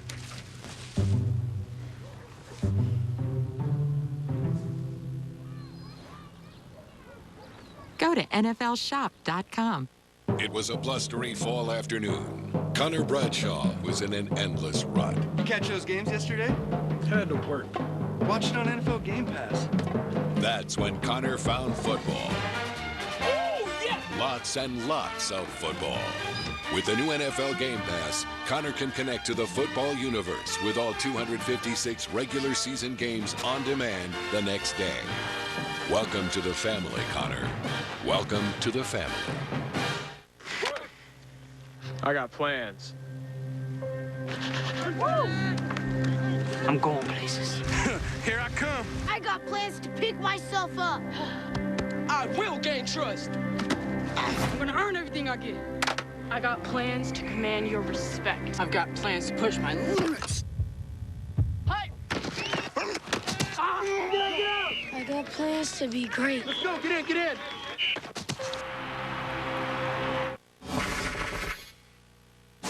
We're going to split the 20-yard line here, guys. The defense will be on the inside. The offense will be on the outside. We'll stretch it out here. Break them down here. Have some fun today, man. North side on 3. 1, 2, 3. North side. Here we go. Split the 20. In and out, in and out, in and out. Talk to personnel. Hey, start fast now. Start fast, boys. Start fast. Set the tone on play 1 now. Take charge of that huddle now, 72. What do you say? Hey, good job. Good job. Jason Garrett of the Dallas Cowboys coaching up the north side, as you heard them say down there, the north down here with 2:56 remaining in the first half of the 2016 Reese's Senior Bowl. 10-3 is the score. Here's the South offense with Mississippi State's Dak Prescott at quarterback. He's going to hand to Washington out of Texas Tech. And again, 2-minute warning coming up in the first quarter. Obviously, at the end, they switch sides offensively here. Just your traditional 2-minute warning.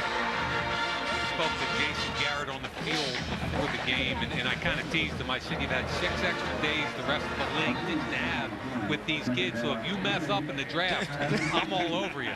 And he started laughing. He said, Mike, I told our staff, if we mess up, it's on us. This is an unbelievable opportunity. It's not just seeing the players in practice, it's coaching these players as well. Prescott gets around the right side, and he slides down near the 29-yard line. Looks to be a little bit shy of a first down. Timeout taken at 2:13. Third down coming up after the 7-yard scramble.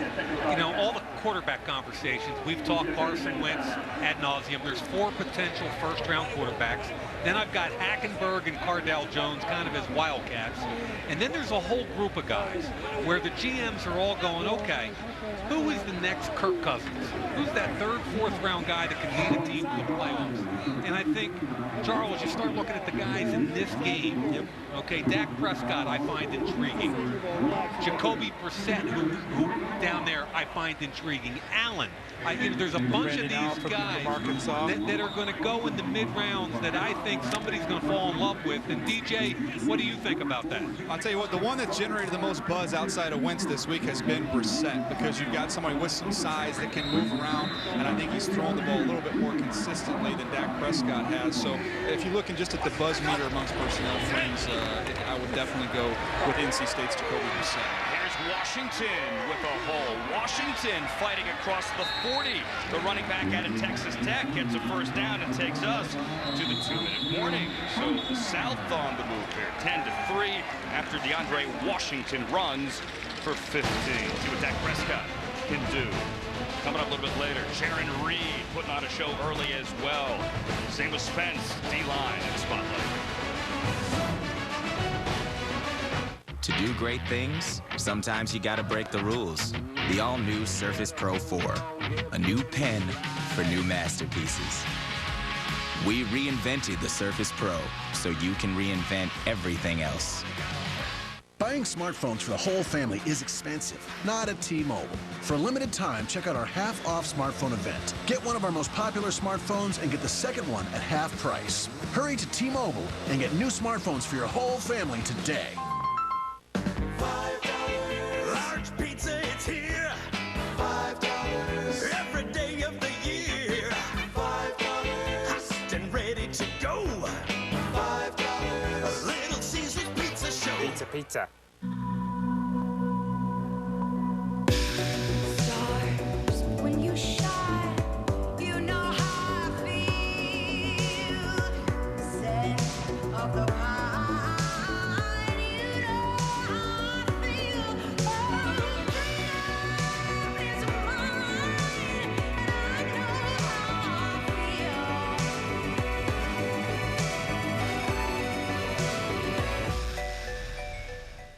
To do great things, sometimes you gotta break the rules.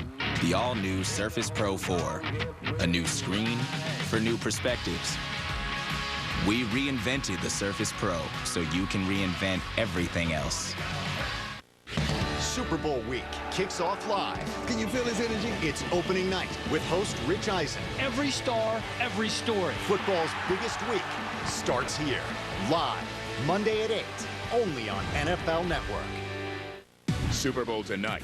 Join Melissa Stark and Nate Burleson as they bring the primetime Super Bowl experience to you.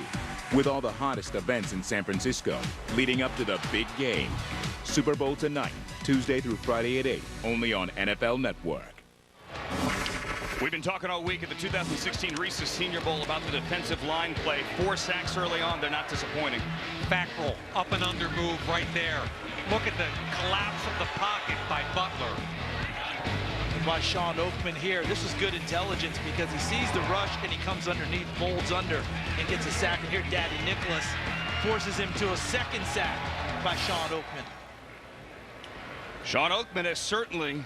Yeah, you want to fall in love with that, don't you? You I mean, want you really do. You really want to fall in love with Sean Oakman when you see him. Good. Yeah, but when you watch the tape, it makes you, it keeps you in like as opposed to love, you know, and that's the tape doesn't problem. lie. His Texas Tech tape I thought was awful.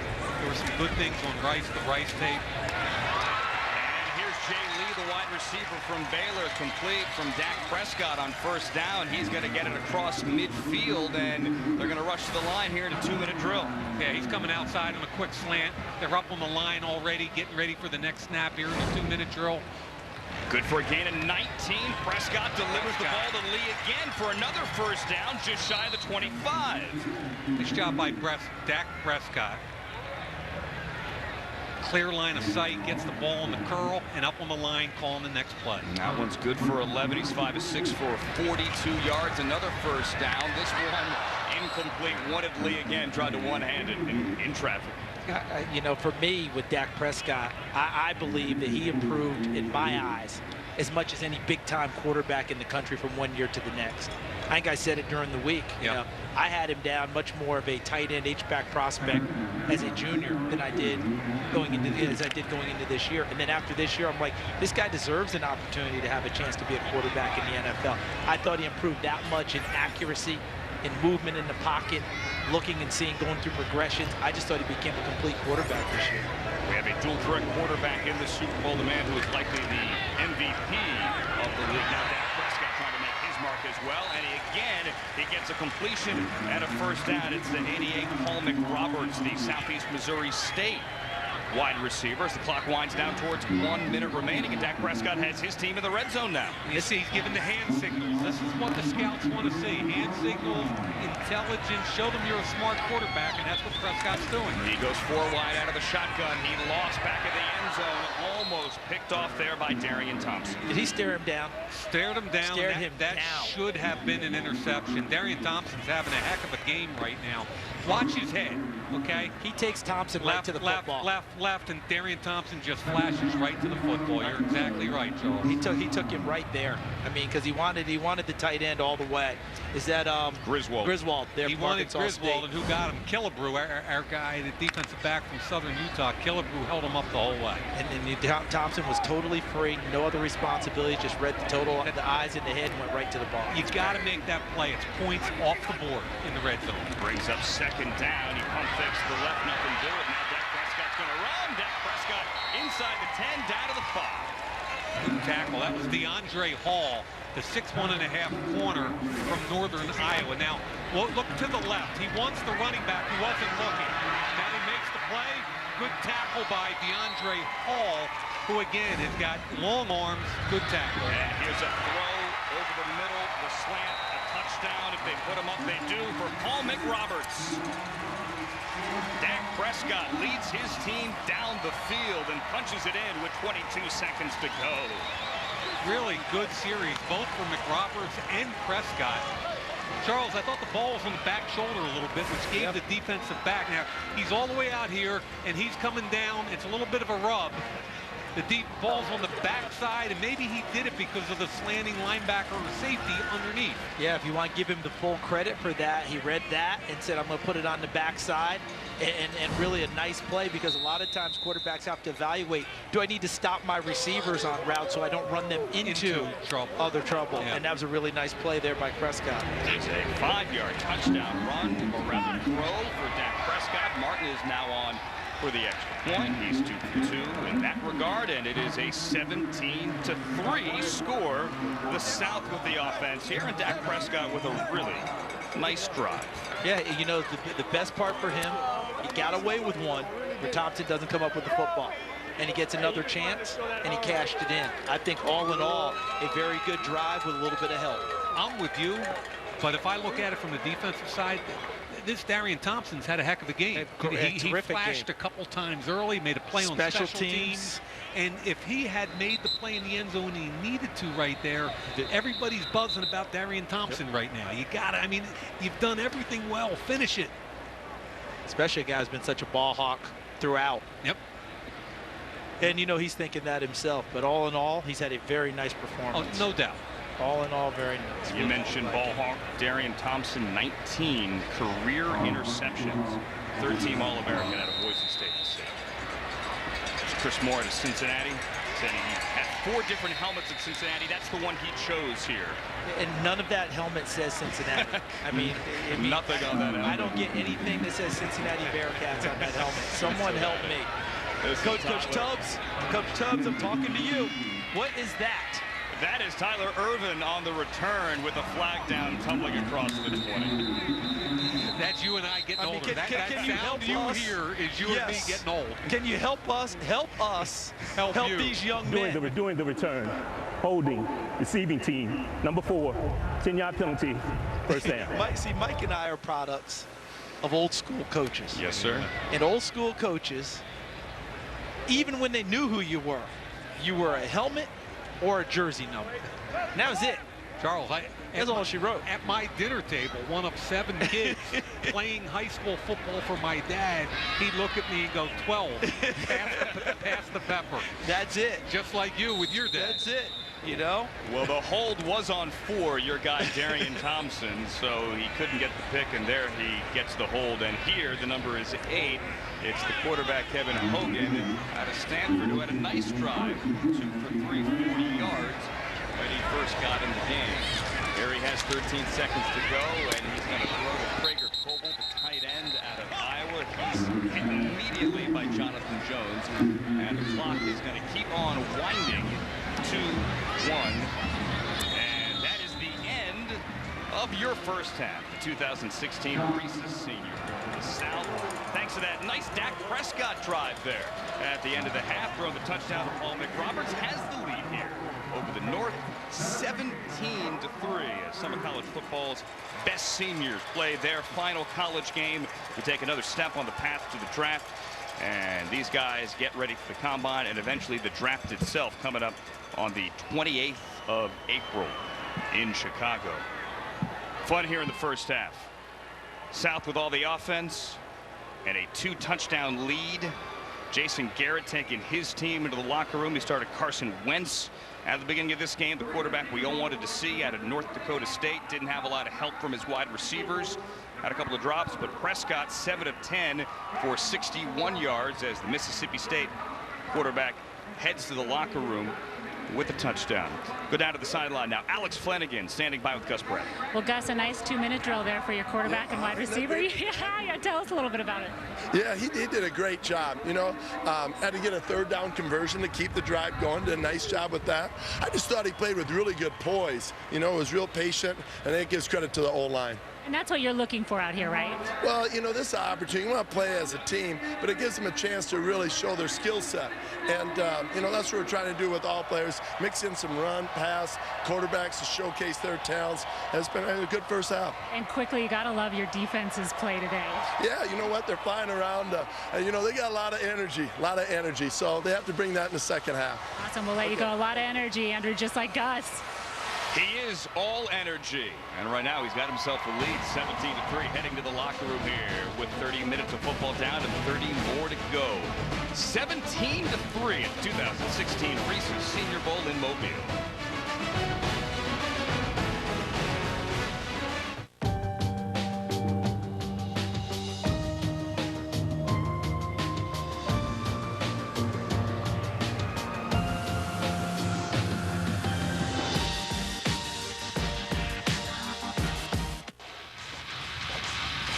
Hey, my man, you know you're in my lucky tank, right? Lucky tank, hey. Oh, so you act like you don't hear me. Hey, your tank, my tank. All right, you brought this on yourself. Hey, you hold this. Thank you. Gatorade Recover, protein and carbs for athletes, because the way you recover affects the way you play.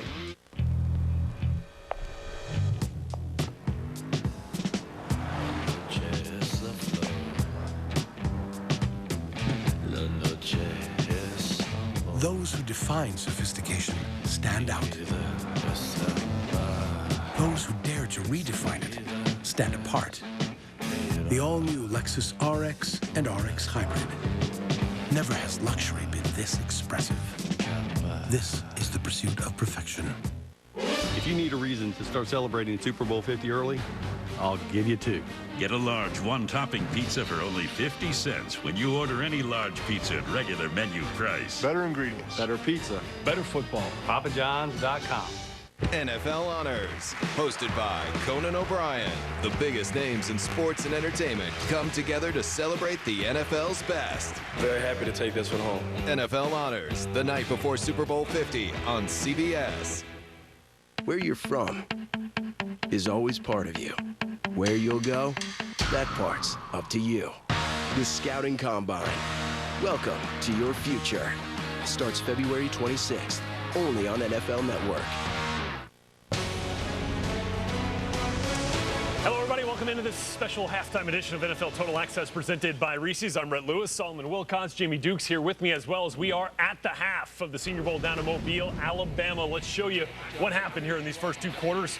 Jamie, you talked about him to start the program earlier. North Dakota State's Carson Wentz, top QB prospect, could be throwing here to Ohio State's Braxton Miller. Of course, played receiver his senior year at Ohio State. Solly, you got to catch that. Oh, he's got to catch that. Two If teammates you want to there. make that transition, haul it in.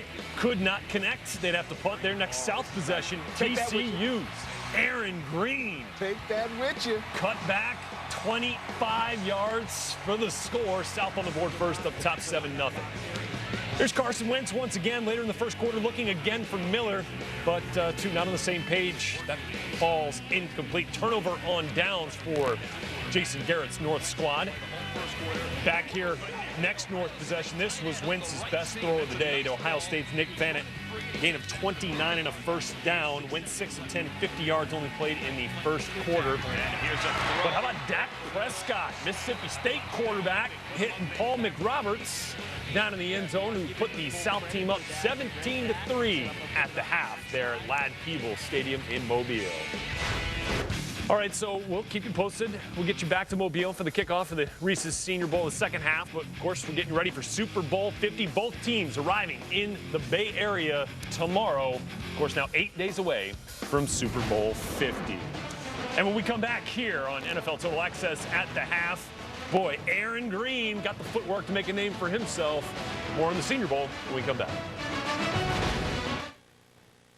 All over the world.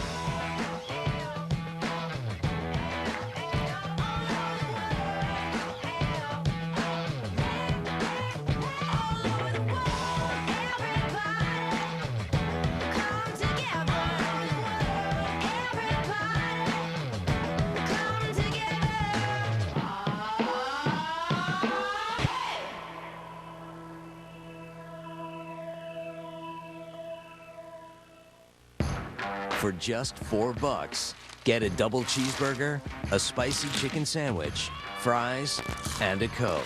It's the heavyweight champion of deals. The $4 Real Deal, only at Hardee's and Carl's Jr. Hoods up, America. Today is the day. It's time for everyone to pop your hoods, to get some grease on your knuckles. This old boy could have another 100,000 miles in him. Here, buddy.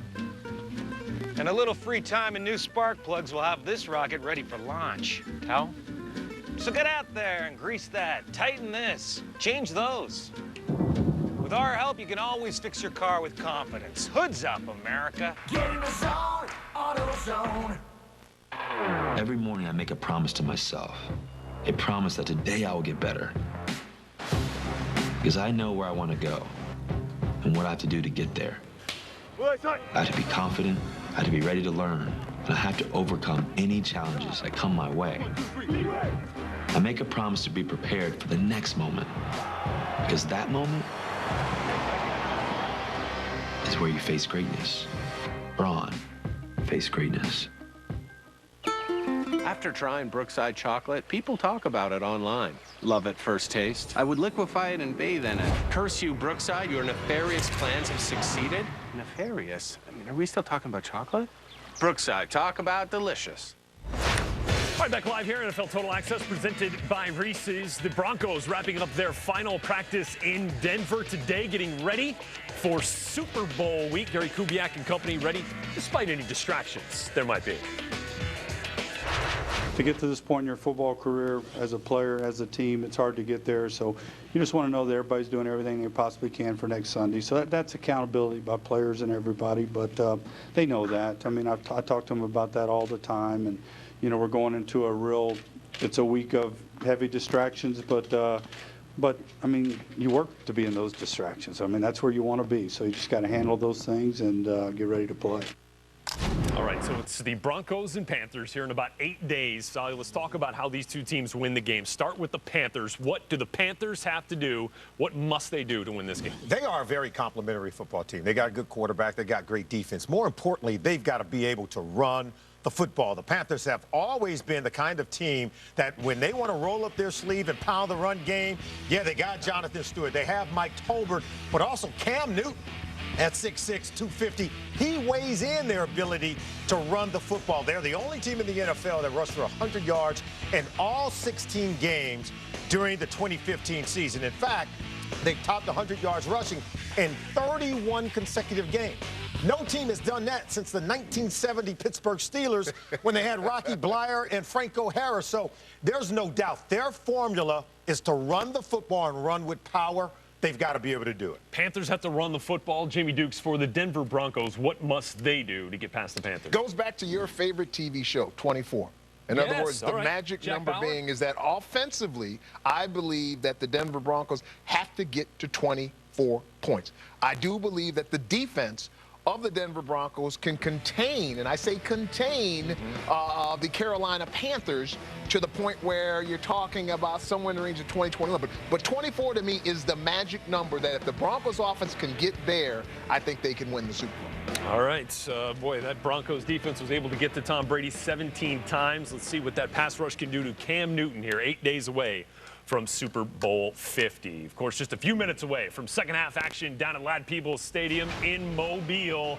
It's the South squad up 17-3 on the North, sacking North Dakota State's Carson Wentz. Couple sacks for that South squad, making Gus Bradley happy for sure. We'll get you back to Andrew Siciliano and company right after this.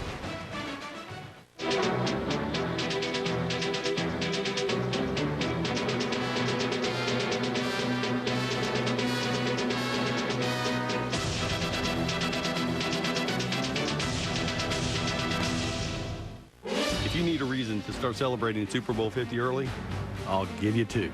Get a large one-topping pizza for only 50 cents when you order any large pizza at regular menu price. Better ingredients. Better pizza. Better football. PapaJohns.com.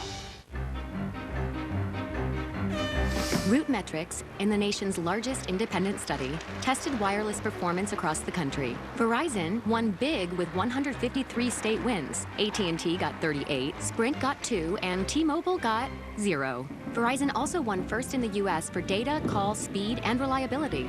AT&T got text. Stuck on an average network?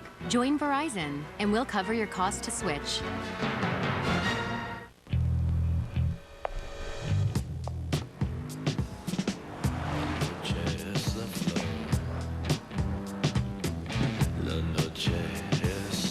Those who define sophistication stand out.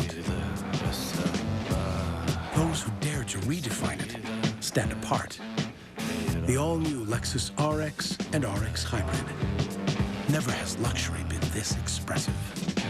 This is the pursuit of perfection. After the game on NFL Total Access, it's a three-star Bowl-a-Palooza. We're in Hawaii at the Pro Bowl. We're on the road to the Super Bowl. You know, it's all happening fast. And we're recapping the Senior Bowl right after the game. A beautiful, some would call it a sun-drenched day in Mobile, Alabama. After some cold weather and some rain earlier in the week, could not have asked for a better setup here for the 2016 Reese's Senior Bowl. The South on top of the North, 17-3 after one half of football at Ladd-Peebles Stadium, where we are back now here in the booth. Andrew Siciliano, Charles Davis, and Mike Mayock. People want to know about quarterbacks, gentlemen. Let's talk about these quarterbacks. What do we think so far? You know, Carson Wentz was, quote, only 6 for 10, but he had 2 or 3 drop passes. I think from my perspective, I saw what I needed to see with him. Big arm, good location, got rid of the football. All right. Yeah, how about Dak Prescott coming in and during the 2-minute drill made one mistake that he didn't have to pay for. Should have been interception by Darian Thompson. Wasn't there. He took advantage of that, took his team into the end zone, did a nice job in running the 2-minute drill. Carson Wentz was the guy that everyone truly did want to see here. Two-time defending FCS, beg your pardon, national champion out of Boise State. Here's the throw I really like. Far hash, put it right on him, 3rd and 8, dropped by the wide receiver. Remember, 6'5", 233. I think he climbs the pocket, makes good decisions. Highly athletic, as you can see with the escape right here. Drops his pad level. For me, there's the throw the Bennett down the seam. As we check all of those boxes off, Charles, he continues to look better and better. Yeah, and that last throw, you had made the point there how he looked people off first. And here's what we've seen so much of from Dak Prescott throughout his career, the ability to tuck the football and run, and then a nice back shoulder throw to Paul McRoberts for the touchdown in the 2-minute drill. So he did himself some favors here today in showing that he could run a 2-minute drill.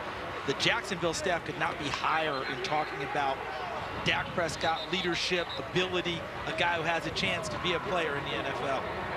Also saw Kevin Hogan out of Stanford, a quarterback. Jake Coker, the hometown kid out of St. Paul's High School here in Mobile, Alabama. Also saw Jake Coker at quarterback and saw some nice offense as well in a 17-3 game. You know, the game is one thing. Practice, though, is another thing all throughout the week. That's really a chance for these seniors, over 100 of them in their final game, to impress. They get NFL coaching. They get NFL meetings and experience. They do interviews all week. We say the whole week is a job interview. Whenever they're out walking around, getting coffee, in the lobby signing an autograph, there are always eyes. The scouts are here, the GMs are here, the coaches are here. Everybody is here for a full week in Mobile. Opening kickoff of the 3rd quarter is taken out of the end zone from 7 yards deep. That's Braxton Miller at the 20. Braxton Miller, who had a great week. The Ohio State wide receiver, former quarterback, out across the 30. I think what we're going to get with this young man is a 4-team special teams player. He can be a return guy in the punt or kickoff game. Innately a competitor. Athletic, competitive. When I think of Braxton Miller, that's the 2 adjectives I think of. You know something else, Mike? He'll probably never admit this, but it bothers the heck out of him that he had to move from quarterback. You know, he knows this was the right move, but you know, guys like that who are quarterbacks before, it just burns them that they're not back running the team and doing those things, and that he'll use as fuel as he continues to go forward playing wide receiver. Quarterback here is Cody Kessler. His first action out of USC. He's going to hand to Kenneth Dixon. Not much of a game, maybe 2. Go down to the sideline. Hi, Alex Flanagan. Hey, Andrew. Braxton Miller certainly taking advantage of all the opportunities he's had here this week. I talked to him after a practice where he was winded. He said he really needs to focus on his conditioning because he wants to be a really versatile player. As for Jason Garrett, he said that they've got to get something going on offense. Looks like they might have a little something going. He said it all starts up front, though. He wants his guys up front to block a little better. And Andrew, to your point, he says this is an opportunity for players to come out. They're down in a game and to continue to kind of show what they can do, keep their heads about them. There's Braxton Miller lined up, slot to the right on 2nd and 9. First time we've seen Cody Kessler today. Tried to drive the ball to his man who's fallen down. That's Chris Moore. Can't hang on, incomplete. Pretty good throw there, Charles. It was a curl route against man coverage. Kessler put it on him, but Chris Moore let his feet slide out from under him as he made the break back to the quarterback. So you can't put this on the quarterback. He drove the ball, but nice play also by the corner right there, nice Cyrus Jones. The second time we've seen Cyrus Jones drive on the football today and break the pass up. A lot of people, I think, were looking at Cyrus Jones and saying, okay, we know he's got the punt return ability. Is he a big-time corner? I think he's showing that he can play at a pretty high level. Was it on with the back? Yeah. Not the tallest guy at 5'9", but as you said, he's made a couple plays here today defensively. Know that he can play on special teams. Incomplete, a 3rd down over the head of Peyton at UCLA. You do know Cyrus Jones' nickname, don't you? No, help me out. Clampington. Ah, I like that. His best buddy at Alabama called him Clampington, and that's what his Twitter handle is apparently. And he's a young man from the Baltimore area that ended up at Alabama. A lot of people think he's kind of a later round pick, and I look at him, I see a smart, tough, physical corner whose best home might be inside played at nickel in the NFL, but I really like that kid. Clampington. I'm going to have to upgrade my Twitter game, aren't I? So I know these types of things. I just love the fact that Mike knows someone's Twitter handle. It had nothing to do with that. It was the research we're supposed to do in the way into this game. I like that. Understand. Clampington. Certainly do your research. Brandon Allen from Arkansas set to come in next.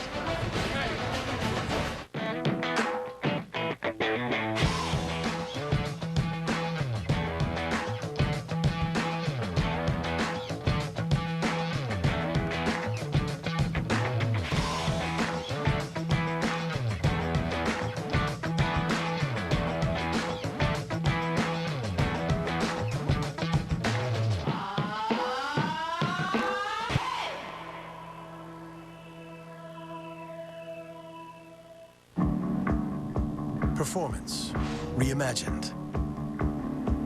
Style reinvented. Sophistication redefined. Introducing the all-new Lexus RX and RX Hybrid. Agile handling, available 12.3-inch navigation screen, and panorama glass roof. Never has luxury been this expressive. This is the pursuit of perfection. People say there's no limit to how far you can go. But ever since I started using new odor blocker, the most powerful Old Spice antiperspirant in the world, I think I may have just found it. 1,207 miles per hour. That seems to be the point at which my rocket car starts disintegrating, leaving me clinging to the shell of an overpowered...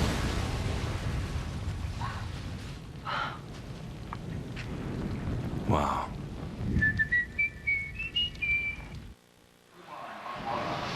Great week in Mobile. Friday morning, the players went to the University of South Alabama Children's and Women's Hospital here in Mobile. Players, you know, taking photos, talking to the patients. Alex Flanagan with more on this and everything the week has been down on the field. Yeah, Andrew, standing by with Anna Linjevis. And Anna, you are with the Hershey's Company, and obviously Reese's sponsoring this game. Just tell me a little bit about what the week has been like for you guys. You know, this is the third year that Reese's has sponsored the Senior Bowl, and it's fantastic. Mobile, its citizens, its volunteers, the committee really come out and paint the city orange, and we couldn't be happier than that. I know people here get so into it. I mean, it's like circled on the calendar. Oh, absolutely. It is the most hospitable town and people we've met. And, you know, the boys, the players, the collegians who have come down to play in this game, it's been really wonderful getting to know each and every one of them. Add Mardi Gras into the equation, and it's rocking here in Mobile. All right, tell me a little bit about some of the special things, because I think what people might not know is in addition to a football game, all of these collegiate players come down and do some great work here in Mobile. They do. They spent all morning yesterday in community service. So we split half of them up and they went to a women's and children's hospital, and we sent the other half to a school where they actually did the kids turned into a press conference. So we had three players, the long snapper from Baylor, we had Reggie Ragland from Alabama, and one of the Mississippi State running backs, and the kids actually interviewed them. I think the best part of it is the long snapper, I think it's Jimmy, I'm gonna forget his last name, he danced for the kids, he got into a party, so it's really great to see them interact, have a great time for that community. Jimmy Landis, of course, that is, and the school visit that they made as well. Tell us a little bit more about that. You know, it was wonderful. They flipped the press conference. The kids got to sign autographs for the players. It was really the kids spotlighted, and the players took a seat back, and it was really about that engagement. And I mean, I saw on the local news last night a dad and his daughter who was in the hospital talking about what joy it brought him to have some of the Alabama players come visit. Oh my God, everybody loves the Alabama players when they come in. It is just wonderful. They're waiting, they're counting down, but the teams really spend a lot of time with the kids, which is the most important. Well, Anna, I'm going to let you go here because you guys, the drive is coming our ways, and I don't want to get her hit. Oh, wait, before we go. Okay, well, I think we're okay now. I'm going to show you something. Now, I'm going to snag this, so you guys are not going to get to take it home. I'm going to put it in my bag maybe for Declan, as I do every year. But look at this. What do you think? 1 pound of chocolate, Andrew Siciliano. That's awesome, Alex. I had that for breakfast. Mike had that for lunch. I mean, those are they're just two mini pies. I mean, they're outstanding. It's the best stuff going, and yeah, they better not do any measurements of my cholesterol and blood sugar levels right now because they're sky high, and I'm happy with that. No weigh-in for us, just for them. By the way, Jarrell Adams just made a nice catch and run there. He did. Jarrell Adams, the tight end at South Carolina, and here's Kenyon Drake, the running back out of Alabama. Completion there, the quarterback. Now Brandon Allen out of Arkansas as we have a drive here going for the South. Now this is where Tyler Matakevich might have a problem here, okay? He's going to go one-on-one with a gifted tailback. He's trying to close the gap. But he gets caught flat-footed gets and caught wide. Totally flat-footed. Kenyon Drake does a nice job getting the football up the field. Good job by Brandon Allen. But that's what I believe what Kenyon Drake can do at the next level. He's got to handle that more cleanly. But he's a 4-team special teams player, Kenyon Drake. It'll be a third down change of pace player. Drake goes out of there. The man that Phil Savage called the Alabama offense Swiss Army knife. And now Aaron Green is in the TCU tailback. He had a 23-yard touchdown earlier. It's first and 10. That last one, a gain of 13. Brandon Allen opening up 2 for 2, 30 yards early on his first drive. Green with nowhere to run. Ioannidis with penetration there in the backfield. You know, we're watching this drive, and Brandon Allen is someone Mike, you, DJ have evaluated, and, you know, I've seen him play over time. I'm starting to become more intrigued by him. I think he's handling this drive very well. I think he's going through progressions, checking down when he needs to, finding, you know, Mike had talked about that nice throw he made to Adams, the tight end. DJ, I know this is a guy that you like coming into this week. Yeah, coming into this week, you know, you watch him against the Mississippi schools, you'll see him make every single throw. He's got a live arm. He can move around, extend plays. You'll see him work through progressions. Unfortunately, got here, he was a little bit smaller than you hoped he was going to be, including some small hands, which is kind of what was the issue with former Arkansas quarterback Tyler Wilson when he came out. So sometimes you're going to have to fight that thing. There's a lot of people that evaluate quarterbacks. The hand size carries a lot of weight. And you know, DJ, and people out there might go, who cares about hand size, or who cares that he's 6'1.5"? Look at Russell Wilson. Well, Russell Wilson had 10-inch hands. Yeah. And this kid has 8.5. Anything for a quarterback under 9. And by the way, I'm not advocating any of this. I'm just trying to explain to people at home. It's part of the evaluation. That there's a bunch of scouts look at 8.5-inch hand sizes, and a lot of them just say he can't play in the NFL. If we could talk about Oakland's ankles, we could talk about Brandon Allen's hands. He checked in at 6'1". Here on a third down, he throws it underneath again to the South Carolina tight end Adams. DJ? And DJ, go ahead, DJ. I'm trying to concentrate, guys, but I got to attack what looks like the Yellow Jackets mascot. I don't know if it's from Georgia Tech or what, but now he's rolling on the floor in front of me here. So I need some hazard pay down here. Yeah, if that indeed does look like Buzz from Georgia Tech. But there isn't any Georgia Tech player in the game, is there? No, but that never stops mascots. Mascots go wherever they think the action is. The Alabama State mascot, maybe? Could be. The Hornets. Yeah, there you go. It is Alabama State, guys. Alabama State. There you go. 40-yard field goal try for Martin. Had a long one earlier, and he hits another one. So the South points on the board there for Gus Bradley. 23. We're getting attacked by mascots, but we're having fun.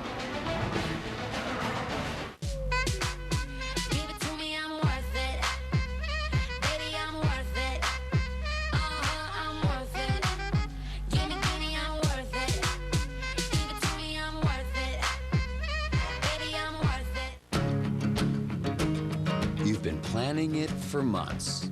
So a sudden snowfall isn't gonna stop you, because your Mazda's all-wheel drive can predict and adapt to changing road conditions.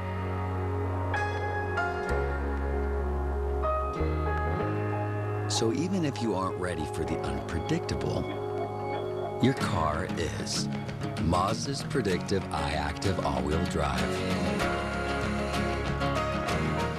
You take my breath away.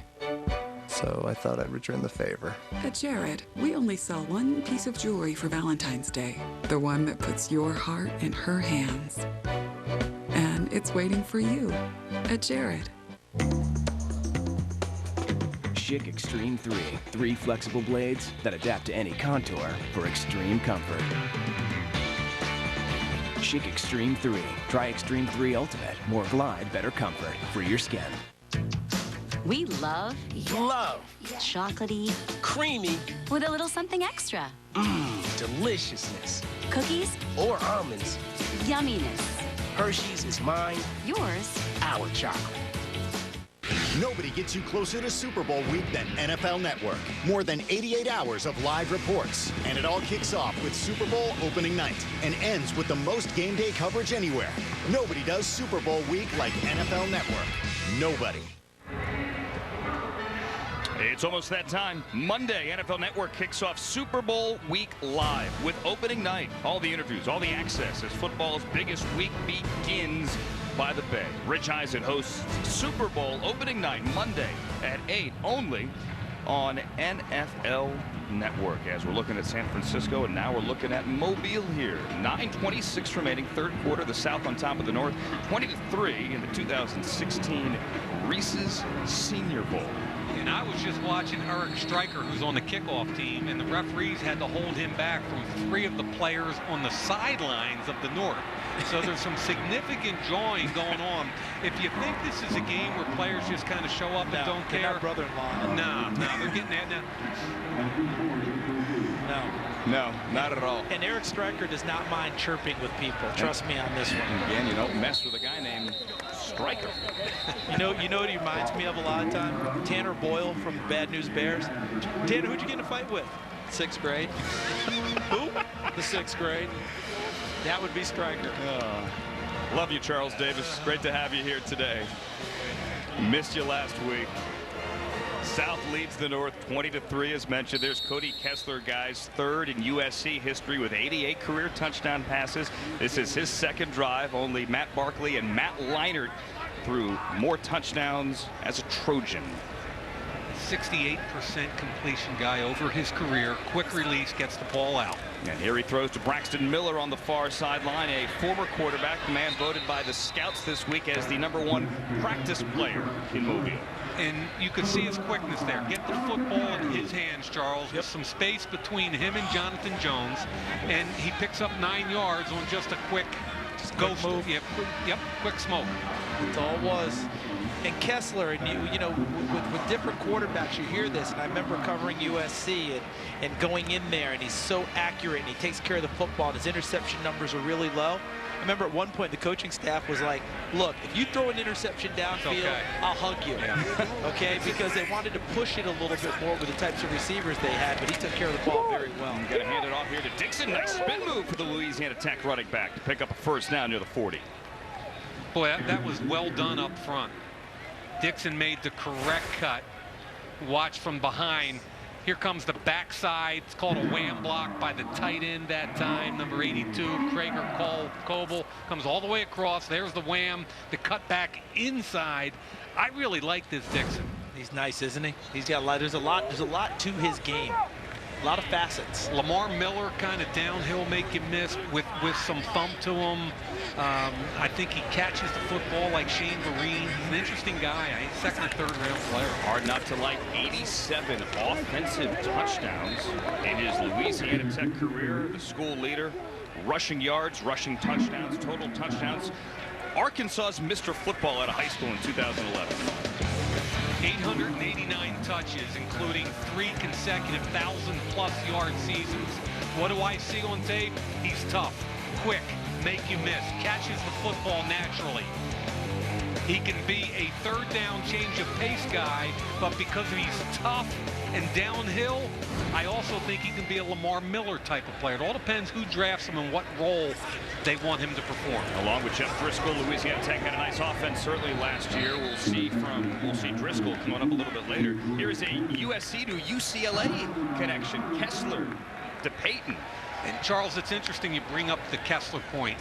I saw, and I have in my notes, that he reminds me a lot of Andy Dalton when he came out of TCU.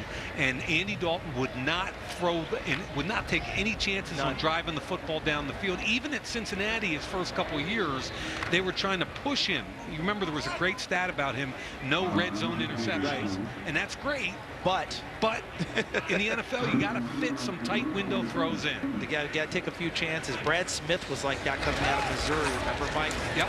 Not many of those that would happen downfield because he took care of the ball so well. Here's Kessler on 3rd down. Nothing doing, so he escapes the pocket, crosses midfield, and gets 1st down yardage.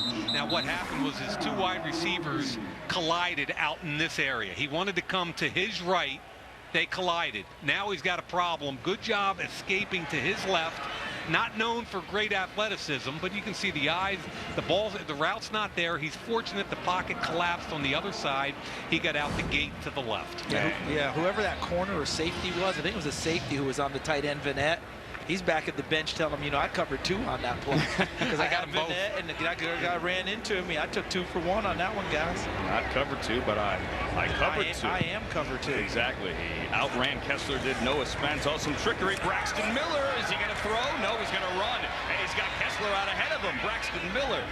We saw him run a couple of trick plays in practice this week. Gets around 5. You know what? I think Kevin Byard, I'm having trouble seeing that, but I think it's Kevin Byard. They're going to go reverse here, but watch the slow play back into the sideline. You see right over here, both those guys do a great job slow playing and getting off the blocks and not giving him anywhere to go. I really like the backside of that, Charles. And I think Cody Kessler helped that too, because he was out there ostensibly to do something. He just in the way. Instead, he became a roadblock. And Jalen Mills at LSU in the neighborhood there as well. Kessler did his best to throw a block, and here he steps up in the pocket on 2nd and 5, and Kessler throws on the run incomplete, one at his back. It's too bad, I think, because I thought Kessler did a lot of nice things on that play. Being able to climb up, keep his eyes downfield, and he exited to the right. These are the drills you see guys do all the time, right, Mike? Oh, no doubt. And then watch. He stays with it, doesn't take off, eyes downfield, nice little throw. Can't do much more than that. He did everything right, and the guy that I just told you was a natural catcher of the football. Looks like a litter bug. Jake Gannis, the Georgia linebacker, on him, or maybe Kessler could have run for that first down on 2nd and 5. Now has a 3rd and 5. 5:25 remaining here in the 3rd quarter in a 20-3 game. Cody Kessler slings it over the middle. Oh, that's Egan. Egan to the far sideline. First down across the 20. Ed Egan from Northwestern State. Got here late in the week. Little guy, 5'10", 187. Go Demons. See the pass protection here. All week long, they've been struggling to block the defensive line. Look at the natural cut now. That left tackle got pushed back. That Spriggs from Indiana. He got jacked back into the lap. But look at the throw and then a double catch. But the ball, Charles, the ball was right there. Great throw. How about Garnett? Did you see Garnett from Stanford on the short set there? Oh, yeah. Because Spriggs got rocked back, as you talked about. But because Garnett short setted and kept him on the line of scrimmage, there still became a natural pocket for him to throw from. And it's good for gain of 23. Dixon over the left side. Maybe a couple of yards. Seen a lot of Dixon on this drive across the 15. Now, Jack Allen is a natural center, but in this game, you've got to show you can do more than that. Let's look from the right side here. There's the pull. Oh, I'm sorry, that's not Allen. Yeah, that's Joe Dahl, I believe. That's Joe Dahl from Washington State, who is a guard and tackle. Now, Allen has swung out when he's in the game, right, for Michigan State. He has swung out to tackle to help out when they had some injuries. Yeah, he did. But he moved back inside. The point I wanted to make is I think he's a center only. I think he struggles. And Nick Martin is at center now, and Nick Martin to me is a second-round pick all day long. BYU's Bronson Kafusi was there on the tackle. Kessler trying to get away from Reed and then just flings it over towards the sideline. I think Nick Martin did a nice job there. He's a lot like his brother Zach. And he's coached. Here's Nick Martin right here, okay, the center. He's on DJ Reader, 340 pounds. He gets some help from the right guard that time. But when I look at Nick Martin, I call Harry Heastan, the offensive line coach at Notre Dame, who I have as much respect for as any coach in the country. And when Harry Heastan tells me he's an 8 to 10 year starter in the NFL, I'm all in. You're DJ? Good. Hey, tell you what, Mike, Daddy Nicholas, by the way, that was his 3rd pressure so far in this football game. That was kind of an effort pressure. But I didn't think his week was all that great out of Virginia Tech. Having a nice night tonight, though. Daddy Nicholas wearing 96. Here's Kessler on 3rd down, trying to run for it. Not going to get there. That's Reader, all 340 pounds of him, that trips him up. And Spence as well. Spence wearing that Eastern Kentucky helmet. He's a conversation we probably have to have. He's first-round talent all day long. Exploded all week. Was the best edge rusher by far. This kid was the best edge rusher here all week. Now, there's a bigger conversation. We all know he's a first-round talent. The question is, he got thrown out of Ohio State. He had some drug-related problems. He's admitted to that. Yep. His camp will tell you he's cleaned it up. Yes. And what is difficult for an NFL team is if you're going to put a first-round pick on somebody, what do you think about the off-the-field issues? 4th down. Cody Kessler. Running from Spence, throwing complete. That's Egan. And he has it, and that's enough for a first down of the 5.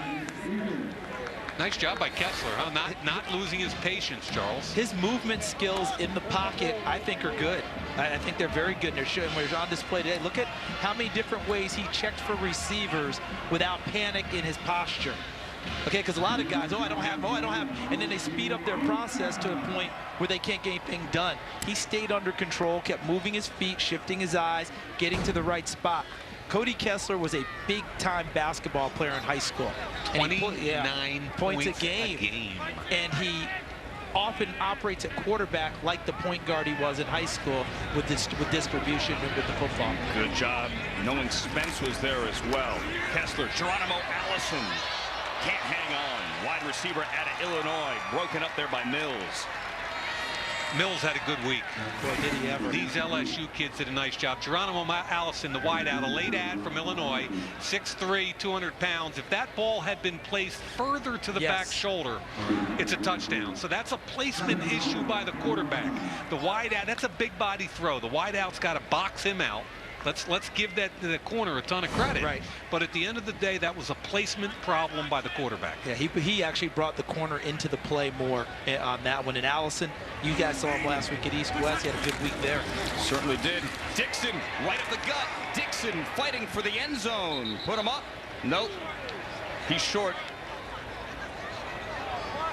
Brings it down inside the 1. 2-minute warning coming up, and again, we have a 2-minute warning at the end of the first and end of the third. If you don't punch it in at the end of the quarter, you got to give it to the other team. Dixon coming up 1 yard short. All over the world.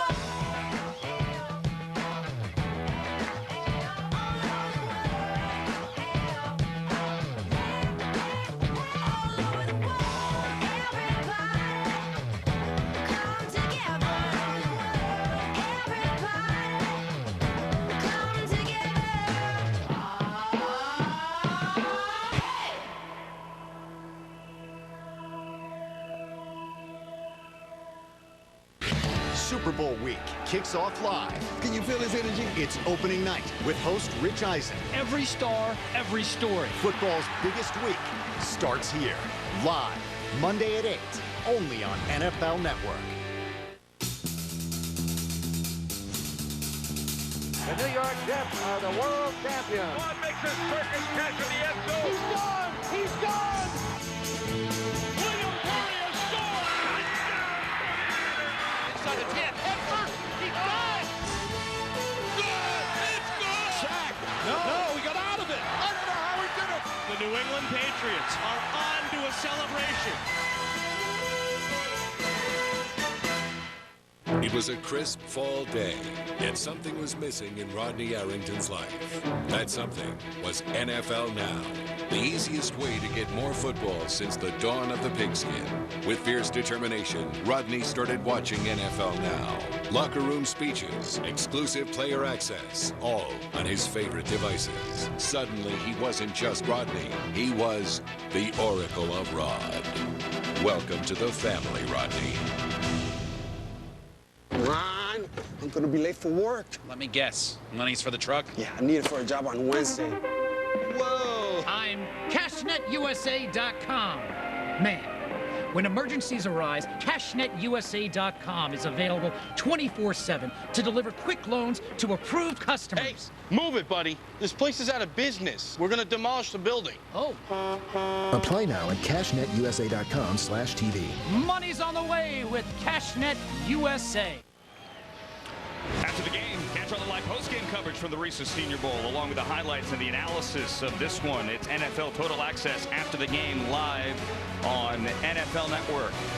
Reese's Senior Bowl with a 20-3 game, and the North now threatening, trying to get its first touchdown with a 3rd and goal on the 1. It's Cody Kessler, the quarterback, and Kenneth Dixon, the running back, and it's going to be Kessler on the keeper. Still waiting for the signal. Jason Garrett had hands up for the touchdown. Now the officials do as well. Touchdown. Jason Garrett, Andrew, had not only signaled, but also signaled we're going for 1 before any of the officials put their arms up for a touchdown. He had the call all the way. Jason Garrett is practically out to the hash mark there for that one. Wedge blocking. Look at the gold helmet in the middle. Martin, you've got Dahl at right guard pushing, and that's where he's going. Yep. Great push inside. Kyle Murray was 77. Stanford on the right side. I think Dahl has acquitted himself well this week for Washington State. And it's interesting because he operates almost exclusively out of a two-point stance, running Mike Leach's air raid offense. But he's shown a little bit of power when he's had a chance to move people in the run game. It's been nice to watch. You never got to see him run block out of a three-point stance ever, and they rarely run the football anyway. Love this after a touchdown by a USC quarterback. The UCLA kicker, Amy Fairbairn, on for the extra point, and he nails that one. So the North is in the end zone here inside of 2 minutes remaining the third quarter. Cody Kessler with a 1-yard touchdown run for Jason Garrett as the North marches down the field.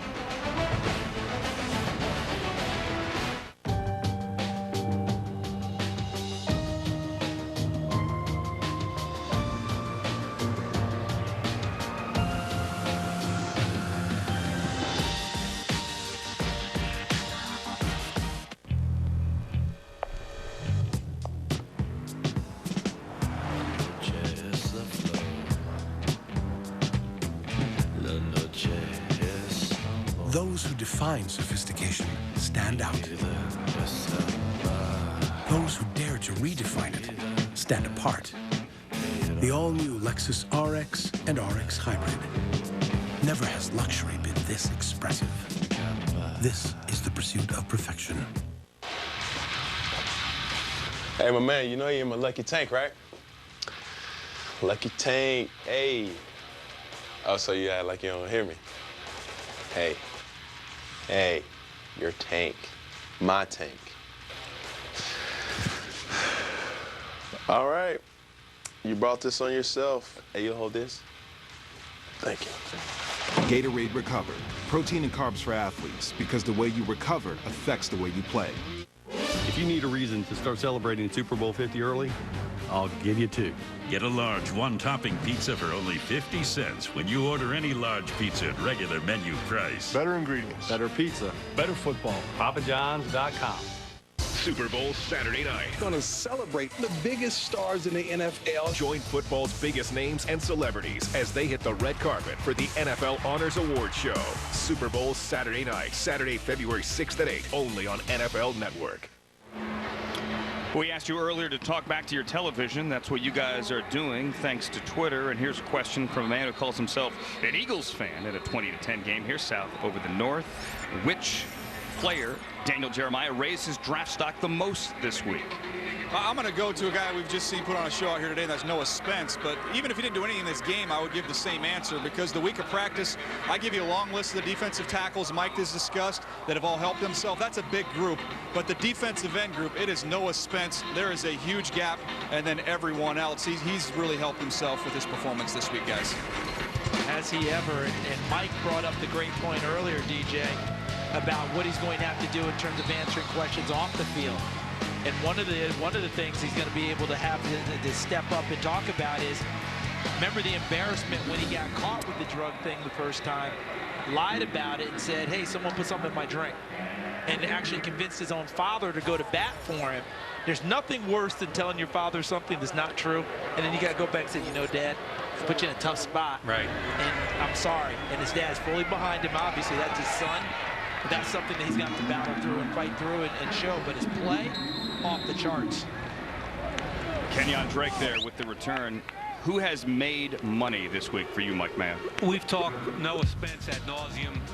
First-round talent. Sheldon Rankins, I saw everything I needed to see this week, and I think the rest of the league did also. How about Harlan Miller, a small school kid that made plays, showed quickness, very good coverage skills. What he runs at the combine will determine where he gets drafted.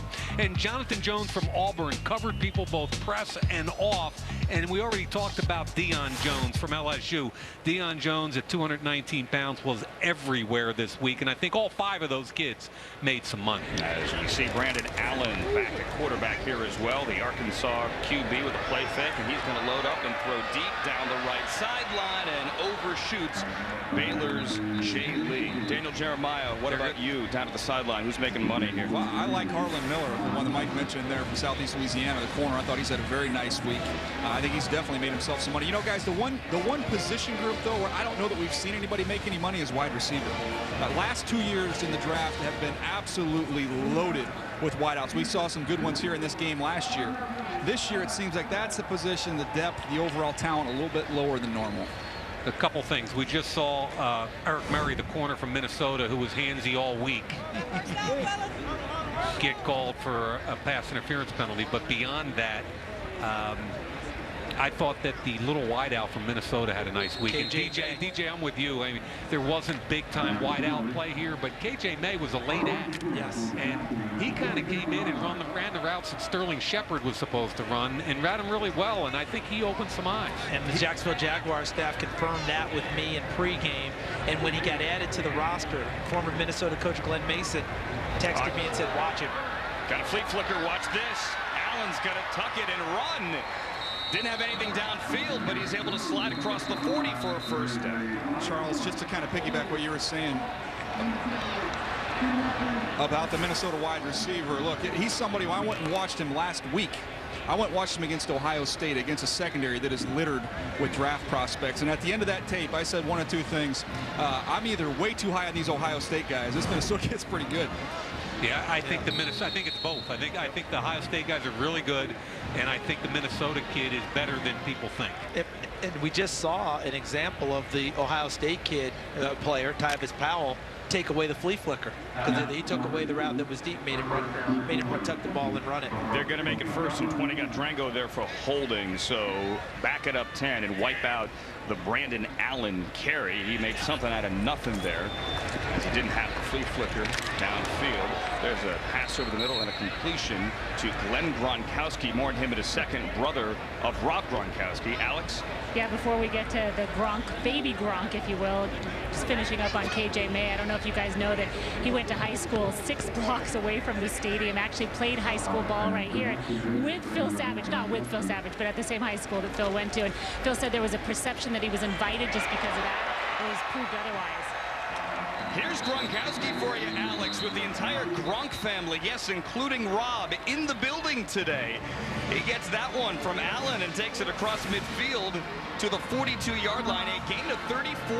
Heck of a throw by Allen, climbing the pocket, and a really nice catch by Gronkowski. But that was, to me, mostly Allen climbing the pocket and putting it right on him. And really didn't get his feet set again. You know, when he climbed the pocket, he made a really nice sharp throw in there, and Gronkowski, the good route inside, picked it up. Gronkowski 6'2" and a quarter, 238 pounds. To play in the NFL, he's going to have to do a lot of jobs. He's going to be a fullback. He's going to be an H-back. He's going to be a core special teams player. And here they are. Look at the big boy. Look at this. This is before the game. The entire Gronkowski clan, including Rob there, the Patriots in the middle. Here to watch the youngest brother, Glenn, the youngest of 5. Fitting that he has family on the back of his helmet. K-State is big on that, and his family here watching him. Also academic, all Big 12 multiple times. Remember them chest bumping with the commissioner when Rob got drafted? Remember they all put on their own helmets? Oh, few of them were in the league at that time. Allen with a dart and a completion there to McRoberts. 2 consecutive darts by Allen after he had a nice scramble that got called back. Brandon Allen is showing a little something here. He had a nice drive last time, and he's piloting another one. Skinny post. Stuck it, too. This is live now. Allen again. He's going to throw on the run and go to the boundary and get Gronkowski there for a short gain across the 20. Quick thought here, guys, just a friendly reminder. We are inside of 2 minutes remaining here in the third, so this is a 2-minute drive. However, they need to punch it in before the end of the quarter. If not, they turn it over to the other team. DJ? Tell you what, Brandon Allen, guys, talked about liking him on tape, and a couple of things I like about him off the field. You talk about somebody that's a coach's kid. Is the two guys up there with you, Andrew, can appreciate that's an important factor at the quarterback position, and he's been through some adversity. One of the things with quarterbacks that get in the NFL and they struggle for the first time, you don't know how they're going to handle it. This kid has been able to work his way through some tough times at Arkansas and finish up on a strong note. Had a really nice senior year. Put together 50 touchdowns over his junior and senior year. And here on second down is just going to throw it away. I like what I've seen from him today, Mike and DJ. I mean, nifty is one of the words that comes to mind. Composed is another word that comes to mind with me. He's winning, I think, early on this stuff with pre-snap recognition and knowing where he wants to go with the football. And he's very decisive with it. And I know, DJ, as you brought up, Tyler Wilson's going to come up because that was a big deal. Because I was one of the guys who was really in on Tyler Wilson. I thought he was going to be a pretty decent player. It didn't work out. You know, he may have to overcome a little bit of that, but it's a different offensive system he's playing in. Remember, Tyler Wilson was under Bobby Petrino in that group. This one under obviously Brett Bielema and a heavy run opportunity at Arkansas. Tyler Wilson certainly could spin it. Now Allen doing his thing here in front of the outside. Gronk can't hang on as Murray laid the low. Really good break on the football. Eyes on the quarterback. Eric Murray made the break, and there aren't a whole lot of corners that are real physical. I think this kid's one of them. He sees it, he trusts his eyes, he makes the hit. Does his work and his technique need to get refined? Absolutely. But I think he's one of those guys at 5'11", 198, long arms. I think he's a confident, tough kid, and I think you build with that kind of kid. It's good pattern recognition, wasn't it? Yeah. Pass off one, let the other one come into his zone, make the play. And it sets up another field goal try, and it is blocked. Ross Martin's kick is blocked. And now picking it up and running it down the far sideline is the Wisconsin linebacker, Joe Schobert. Schobert inside the 10. K.J. Dillon blocked it and got a block down the field 70 yards later. You want to talk about a special teams play that's going to make a difference for pro scouts. It's K.J. Dillon from West Virginia. Now, he's going to come through, make the block. Now, look at the blue helmet right up here. He's going, let's go, fellas. Follow me. And there goes Schobert. Nice and 70 yards down the field, he's going to get another block. That's beautiful, isn't it? I mean, how good is that by K.J. Dillon? How about Schobert with the stiff arm out of the gate, showing the old high school fullback days? That's right. Now let's set up what's going on here with 6 seconds left. The North has 6 seconds at the end of the quarter to punch it in. So basically 1, maybe 2 plays. If they don't punch it in, it goes back to the South. Okay, all that being said, here's my question. A blocked field goal in an all-star game? You're allowed to fake it this year. If they're going to tell me that you're allowed to fake it, then I'm going to come block it. I hope everyone got the memo, because when they flashed through there, I went, oh, we could do that now? So a 1st and goal, 5-yard line. Cody Kessler throws Braxton Miller with a flag. They're going to get Cyrus Jones.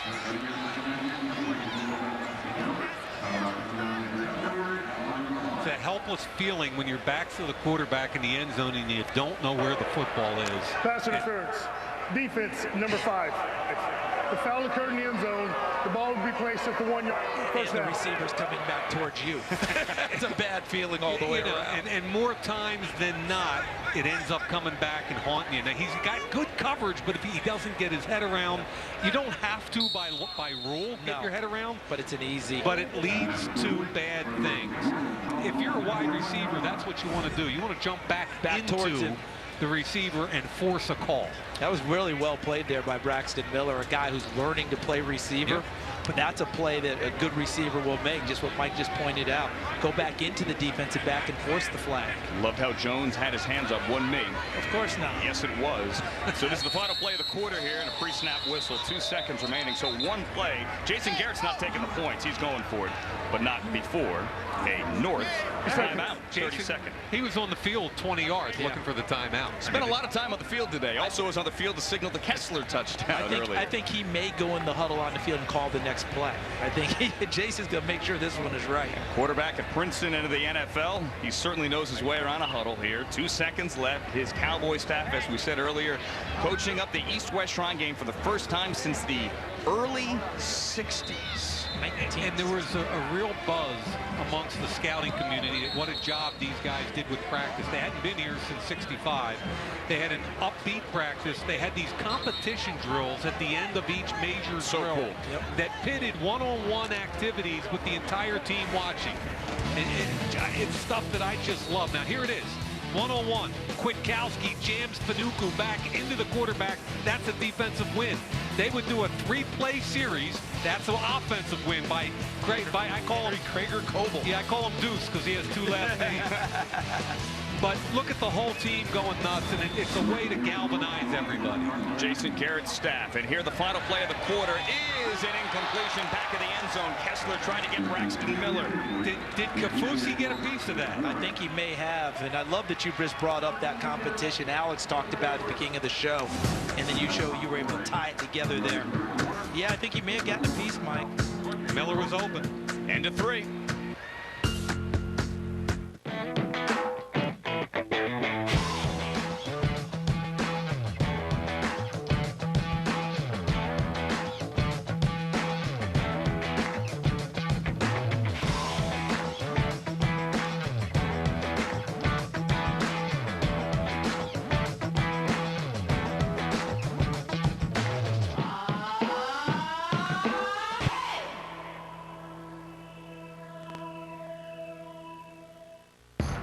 For just $4, get a double cheeseburger, a spicy chicken sandwich, fries, and a Coke.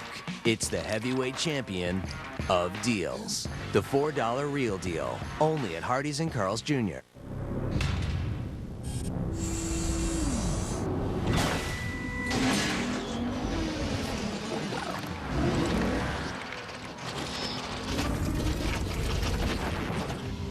Brace yourself. The first ever GSF is here. With a 467 horsepower V8 engine, torque vectoring differential, and Brembo brakes. It's the next expression of F performance from Lexus. Gentlemen, exceptional style and value are yours for the taking. At Joseph A. Bank, buy any suit or sport coat, get 2 free. Plus, buy 1, get 1 free on all dress shirts, sports shirts, pants, ties, and more. 3 days only at Joseph A. Bank. And it's Bridgewater. He's looking deep, splits to the right, and puts a dime right on the receiver's back shoulder. Whoa! And he connects. You can feel the excitement here. Nobody saw that coming. Let's see him try to explain that one on the sideline. Super Bowl tonight. Join Melissa Stark and Nate Burleson as they bring the primetime Super Bowl experience to you. With all the hottest events in San Francisco, leading up to the big game. Super Bowl tonight, Tuesday through Friday at 8, only on NFL Network. Where you're from is always part of you. Where you'll go, that part's up to you. The Scouting Combine. Welcome to your future. Starts February 26th, only on NFL Network.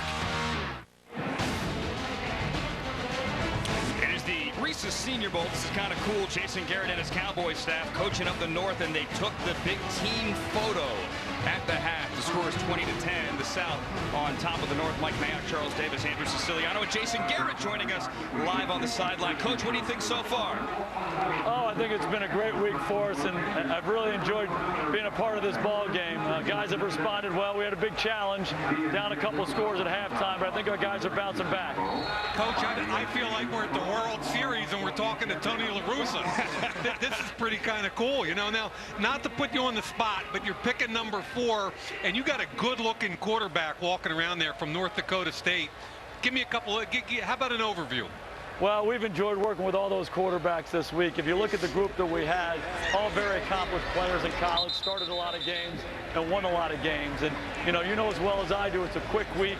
You give them a lot of information. They got to process in a short period of time. And each of these guys has done a really nice job for us. Tell us a little bit about the competition drills, got guys going during the week. Oh, yeah, I think a big part of this week for all these kids is, they're on stage. 32 teams are here, 32 head coaches, general managers, scouting departments, coaching staffs. So you have to perform on stage. So that's what this week's all about. We tried to up the ante a little bit, have some competition periods. It's stuff we do back in Dallas. And again, you want to see how these guys respond. Hey, Jason, Charles Davis here. I just have one question for you, okay? Did you ever think of just going Greg Popovich on us with this right here? No, you guys kidding me? Absolutely not. Although I love Pop, who doesn't? Exactly. Hey, Jason, this has been so much fun. Why don't we do this during a regular season game? That's when you will go Pop. Yeah, exactly right. So pretty interesting. We had a missed opportunity there right at the end of the third. Guys do a great job blocking the kick. We get it down there. Unfortunately, they made the play that we didn't, but we're still down 2 scores. Excited about what's going to happen here in the fourth. Well, Jason, we'll let you go. Thanks for making time for us. Thank you, Coach. Guys. Thank you, guys. Jason Garrett, head coach of the Dallas Cowboys and head coach of the North. Jacoby Brissett is now in the game, the NC State quarterback, and he hands it on the end around to Mobile's own KJ May, who gets decent yardage across the 40 down to the 35. Remember, the Cowboys are here coaching the North and also holding the 4th pick on the night of April 28th in Chicago. Tennessee is number 1, Cleveland 2, then San Diego, and the South Side here with the lead. Gus Bradley's Jaguars, David Caldwell picking 5th. Look, if you're looking for a quarterback in that top 10, 2, 3, and 4 have got to be locked in. 2 with Cleveland, 3 with San Diego. Philip Rivers, one of my favorite of all time. But remember, they took Rivers when they had Breeze. Right. And number 4, Dallas has got to be looking also. Here's DeAndre Washington, the running back out of Texas Tech. Nice little wiggle there. Picks up the first down. And something you've talked about over the years, Mike, that I've internalized along the way. If you got conviction about a guy and you believe in him, you don't worry about what number you're going ahead and getting a guy, okay? Because when you're talking about 2, 3, and 4, this year's quarterback crop, I'm sitting back there going, I am so glad I'm not having to make that decision and make those kind of picks. That's just me. When I watch these guys, I'm thinking, I like this guy, I like that guy, but 2, 3, and 4. But at the same time, if you don't have one, oh boy, oh boy, oh boy, here we are, here's your opportunity. Who do you like best, and do you decide to go ahead and pull the trigger and get him?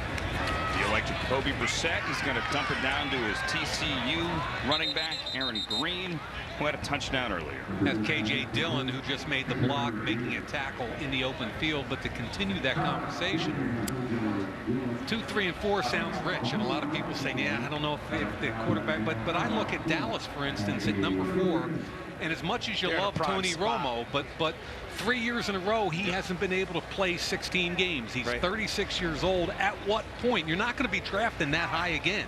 At what point do you pull the trigger? San Diego, same thing. Cleveland's got to get a quarterback. Philadelphia's sitting there at 13 saying, my guy might not get to me anymore. Right.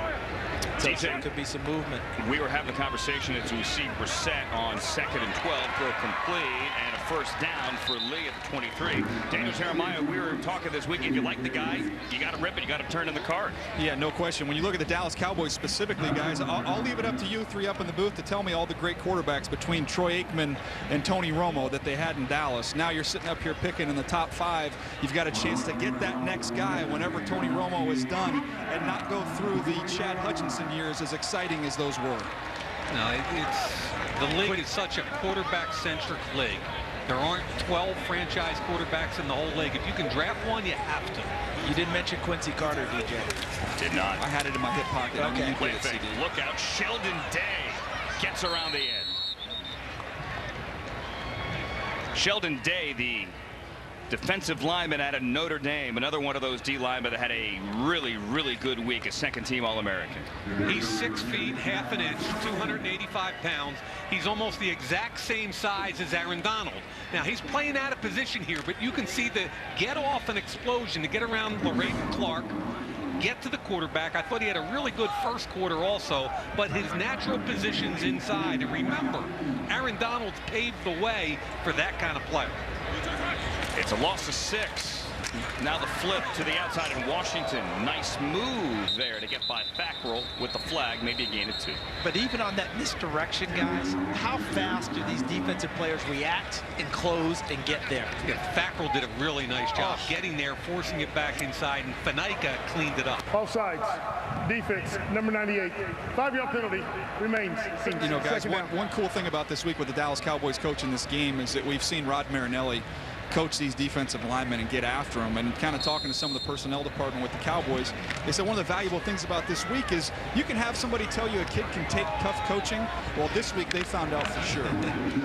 DJ, I talked to a bunch of the players about Rod Marinelli, and for instance, Carl Nassib, he was just in awe of what this guy was able. Matt Ioannidis, all those guys are so fortunate.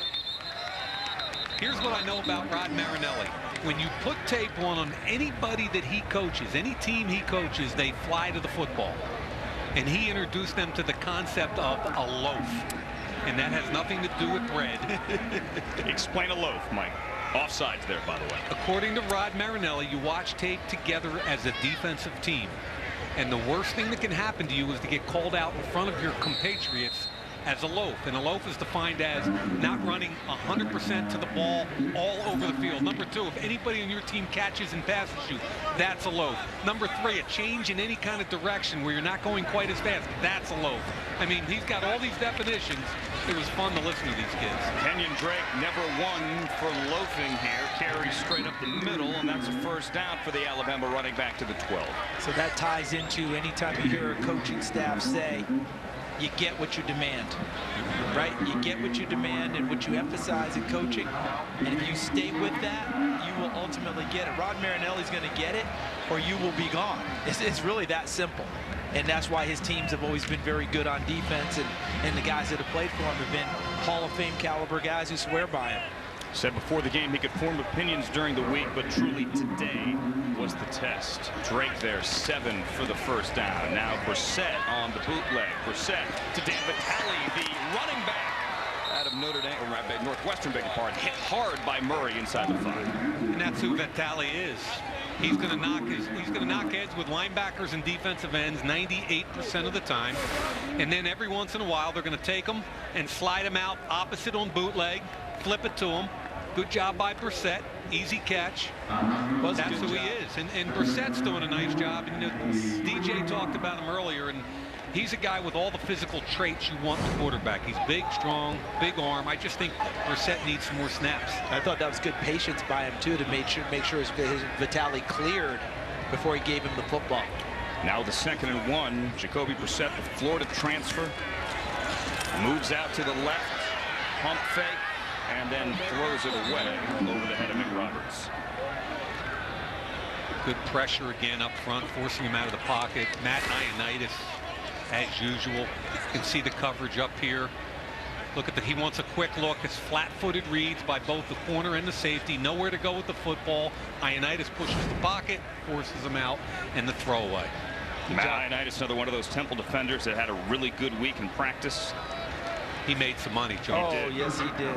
He made, you know, there's a group of guys that just opened some eyes, and we talked about this defensive tackle class, and Matt Ioannidis kind of put his hand up and said, why not me? Yeah, and it wasn't a one-day flash. That's why he made money. It was every day. Here's Brissett, the hand to Drake. Drake diving for the end zone. He's going to get the first down, be short of the touchdown, and get it down to the 1. Let's look at more players here, Mike, who made some money. Yeah, I mean, let's look at the North. Vernon Butler, Adolphus Washington, Matt Ioannidis, all 3 defensive tackles consistent in practice all 3 days. Nassib and Ward, the defensive ends, both about 6'7". Ward might kick inside, where Nassib didn't even start in high school, walked on at Penn State, didn't start until this year, had 15.5 sacks, and I think he's just getting better and better and better. Should be noted, all those who made money are on defense. We put up 10 names, all of those 10 defensively. Drake, short again. I got a few offensive guys on the North that made some money. I mean, we're not going to short them in. No, I know that. I know that. But we did start with defense. We did start with defense. Absolutely. As Good we play see right there. Jared Norris make the tackle. The linebacker, Jared Norris, oh, by the way, out of Utah, says his dream is to be a skateboarding pro. Well, you know, he went to those skateboard camps, and he was the biggest guy there all the time, rolling by, and no one was going to tell him he had to go home either. Hey, I'm not Andrew. going to tell him. Hey, Yes, Andrew, DJ. you left out somebody that made some money this week. That's whoever made Mike's hat that he wore when it was a little cold out here. Looked good, didn't he? Kenyon Drake sprinting to the byline and in for the touchdown.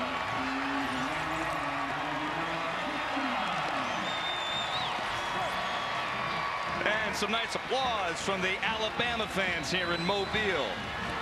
You call this misdirection toss. It's a great short yardage play. And what's going to happen is they're going to fake one way and then come back with the toss the other way. Faneca has got to try and chase down a guy that's going to run about 4.38 at the combine, and that's not going to. There's the misdirection. There's the toss. Faneca's got to have contained. Takes a ton of discipline to stay home on that. That's hard because on that misdirection, it's just one movement that gets you out of position, because Faneca really didn't haul into the wrong spot. All it was just a subtle move. Just a hesitation. A freeze, and he's gone. Ross Martin had his last field goal try blocked. This extra point, though, is good. And how about a 13-play, 75-yard drive, capped off by the Kenyon Drake touchdown, but Jacoby Brissett marches his team down the field, takes 8:32 off the clock, 27-10.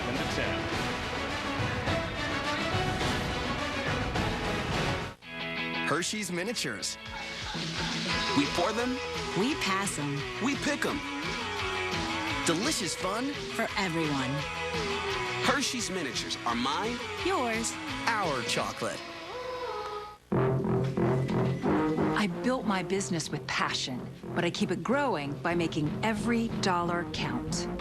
That's why I have the Spark Cash Card from Capital One. I earn unlimited 2% cash back on everything I buy for my studio.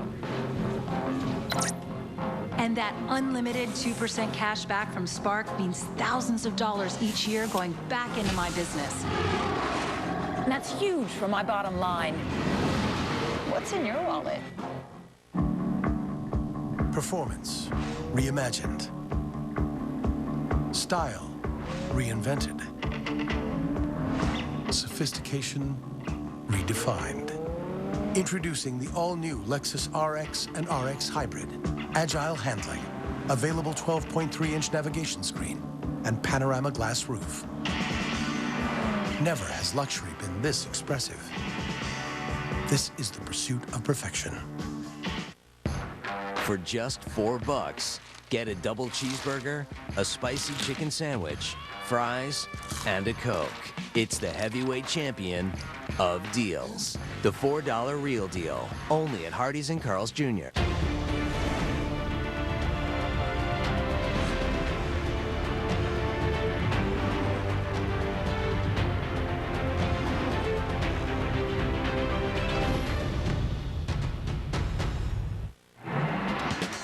All right, every hour on Minute 50. Hello, ladies. Verizon is rewarding its customers with a chance to win big with better Super Bowl 50 rewards like Super Bowl 51 tickets. Just text Minute 50. You see that on your screen, 250-2016 to enter.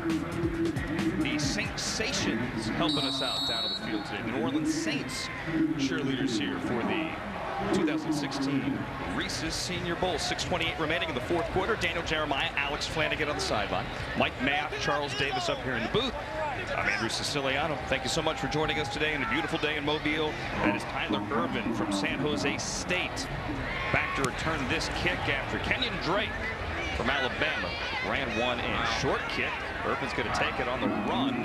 Holds on to it and gets out to the 25. That's where the South will start things off when we get back. Alabama Crimson Tide in the end zone, 27-10.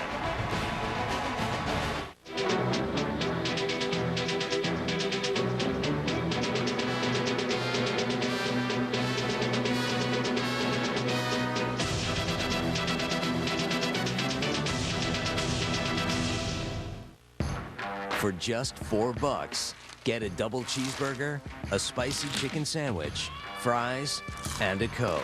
It's the heavyweight champion of deals. The $4 Real Deal, only at Hardee's and Carl's Jr. Super Bowl week kicks off live. Can you feel his energy? It's opening night with host Rich Eisen. Every star, every story. Football's biggest week starts here. Live, Monday at 8, only on NFL Network.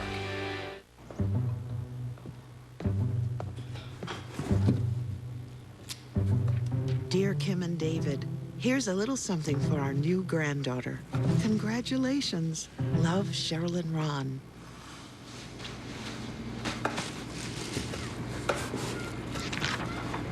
Dear David, raise her right. Dad. Go to NFLshop.com. Dear Jen, Here's a little something to say welcome to Boston. You're one of us now. Your new in-laws, Debbie and Bill.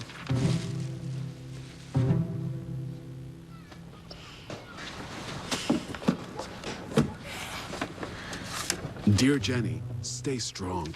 Dad.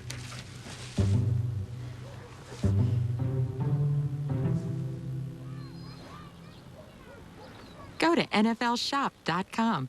It was a blustery fall afternoon. Connor Bradshaw was in an endless rut. You catch those games yesterday? Had to work. Watch it on NFL Game Pass. That's when Connor found football. Oh, yeah! Lots and lots of football. With the new NFL Game Pass, Connor can connect to the football universe with all 256 regular season games on demand the next day. Welcome to the family, Connor. Welcome to the family. All right, so this is really cool. Tonight after Total Access, NFL Films has put together 30-minute highlight shows from all 49 Super Bowls, from number 1 all the way to last year in Glendale, 49. NFL Network's going to show each game in chronological order. It is the Super Bowl marathon tonight. I know what I'm doing. I'm in. Only on NFL Network. Jeff Driscoll is also now in, the Louisiana Tech quarterback. Jeff Driscoll is going to scramble and slide near the 31-yard line. 3 years at Florida, 9-4 in his 1 year at Louisiana Tech. Threw for 4,000 yards, 27 touchdowns, and a nice capper to his college career to put himself back on the map. Yeah, a pretty frustrating career in Florida because so many big things were expected of him and the Gators. It just never really came to fruition. Driscoll throws to the sideline, and there's Geronimo Allison, a player we saw last week in the East-West Shrine game, complete at the 38. Good shot there, Charles. It was. Nice throw. And, you know, we talked about this before. I said, when you see him, you're going to like him in terms of on the hoof. I mean, he looks good, looks strong. I think this year Louisiana Tech put him back on the map. Let's see if he can finish off a pretty decent week that he's had here at the Senior Bowl. Make people go back and watch more tape and evaluate him more. Gonna back up there. It's kind of interesting the way the 4-man quarterback rotation has worked out. This poor kid Driscoll gets the ball with 6 minutes left in the fourth quarter with added pressure on making plays because he might not get another opportunity. And he gets in here after Brissett, his former teammate at Florida, leads a touchdown drive as well. How about that break by Cyrus Jones? I just asked our producer to show us, Charles, because if that isn't tipped, I think Cyrus picks it off and is dancing in the Mobile end zone right now. And he's allowed to dance because we're in pro rules. so he can do that. It's a 2nd and 15 here for Jeff Driscoll. What's that name again? Clampington. And you know, and the word we hear all the time when we go is they talk about coverage. Hey, when the guy breaks contain, we got to plaster to receivers, right? Yep. We got plastering, we got clamping, you get the whole deal going on. And we have scrambling as well. Look who's that? Look who that is. Sharon Reed. Okay, we are, 5 minutes and something to go. A first-round guy still in the game, making those kind of plays. But I'd like to reinforce to all the college kids out there that the pro scouts and coaches love that.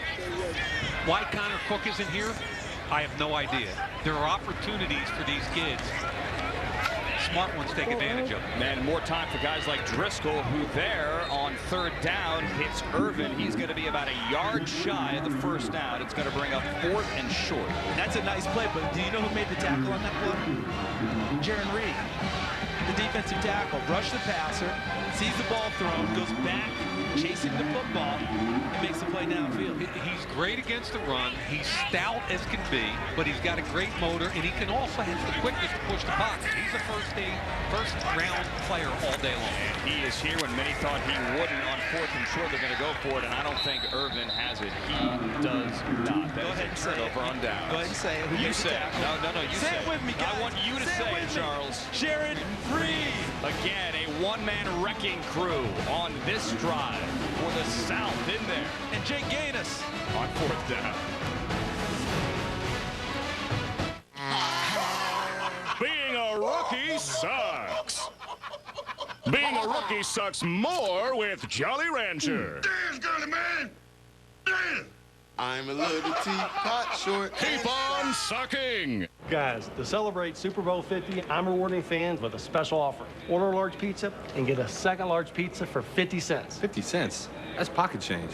If only we had pockets. What? Purely decorative. Get a large one-topping pizza for only 50 cents when you order any large pizza at regular menu price. Add our new brookie for just $6 more. Better ingredients. Better pizza. Better football. PapaJohns.com. Hey, my man, you know you're in my lucky tank, right? Lucky tank, hey. Oh, so you act like you don't hear me. Hey, your tank, my tank. All right, you brought this on yourself. Hey, you hold this. Thank you. Gatorade Recover. Protein and carbs for athletes, because the way you recover affects the way you play.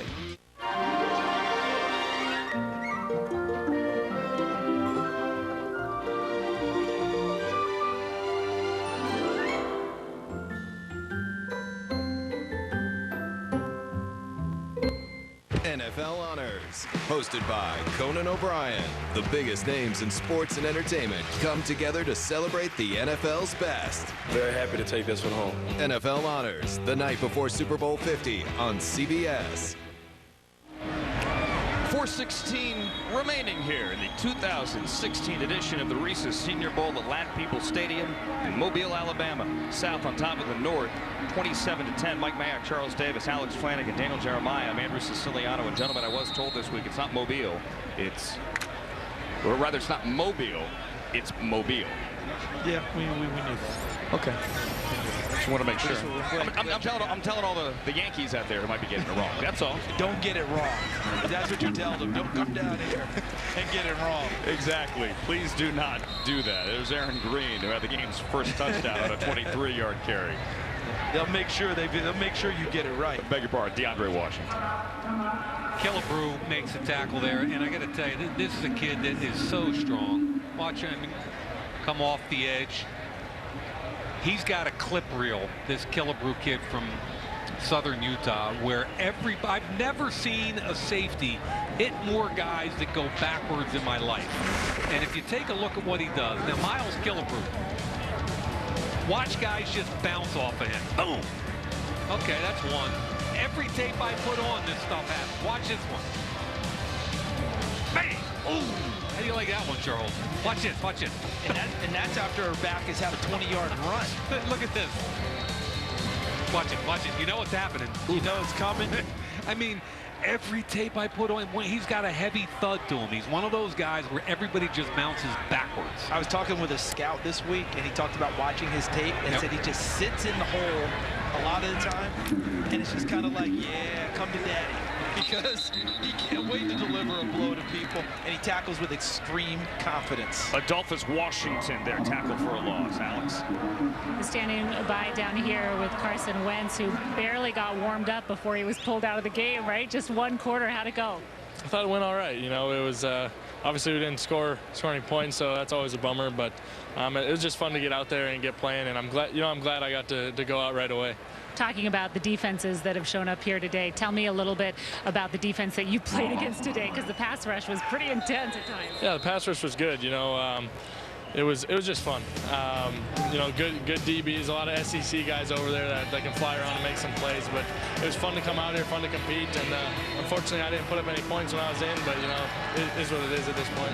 As people question how you're going to hold up against some of those SEC guys and NFL guys, obviously in the NFL, when it comes to the speed on the outside, what do you tell some of the scouts and evaluators? Well, you know, the biggest thing is no matter if you're coming from the SEC or FCS Division II, Division III, you got to make a jump. You know, the speed of the game is going to come that much faster, and obviously this is just a step, but you know it's going to be even faster than this. So I think everyone's got to adjust, and I think I'm more than capable of proving that and ready for it. You and I talked this week about some of the things that you want to work on between now and the draft. Did you say footwork was one of them? Yeah, footwork, just being consistent with the feet. You know, I think that leads to being accurate as a quarterback. So, you know, it can be really good most of the time, but then every now and then there's that one that you just want back. And, you know, being consistent with your feet can really make you a consistent passer. You've gone from off the radar maybe to now really on the radar. I did grab your mom and ask her how you were doing with this week, and she said he's so calm. We had dinner last night. He's so laid back. Is that true? I mean, have you felt normal this week, or have you felt a little nervous? Yeah, I'm feeling myself. You know, it's easy to be myself and just, you know, stay grounded, stay humble, and just keep grinding away. You know, it's just football at the end of the day. It just comes with a little more bells and whistles. Lots of bells and whistles coming your way. Andrew, we'll send it back up to you. Thank you, Carson. Thank you. All right, Carson Wentz, Alex Flanagan, thank you. As we saw the punt down inside the 5. Carson Wentz, a lot of people say, wait a minute, I didn't hear about him about a month ago. Well, you should have. And now he's trying to follow in the footsteps of these quarterbacks. We call them non-FBS quarterback. Now, remember, Joe Flacco did start and throw a couple of passes before going to Delaware. We were at that when Joe Flacco was here, Charles. We sat on a really rainy Thursday practice, and we watched him throw BBs in the rain and the wind. And there was no doubt about his arm strength. And the scouts that were left that Thursday were all commenting. Obviously, Baltimore drafted him in the first round. He's taken him to the Super Bowl. And I look at Carson Wentz and say, why not him? You look at that list that they just had up. You're talking Flacco has won a Super Bowl. Steve McNair, rest in peace, played in the Super Bowl.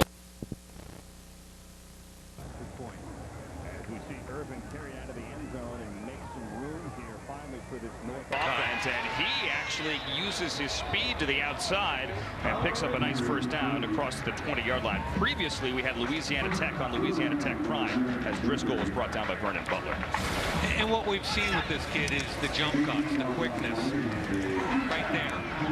Back out to his right side, carrying the ball in the left hand. It looks like he's left-handed. Every carry's been in the left hand. But he's an explosive kid. And just to kind of finish the Wentz conversation, we'll get to that later. We'll do that after the 2-minute warning. Thank you, Mike. 2 minutes to go in the 2016 Reese's Senior Bowl here in Mobile.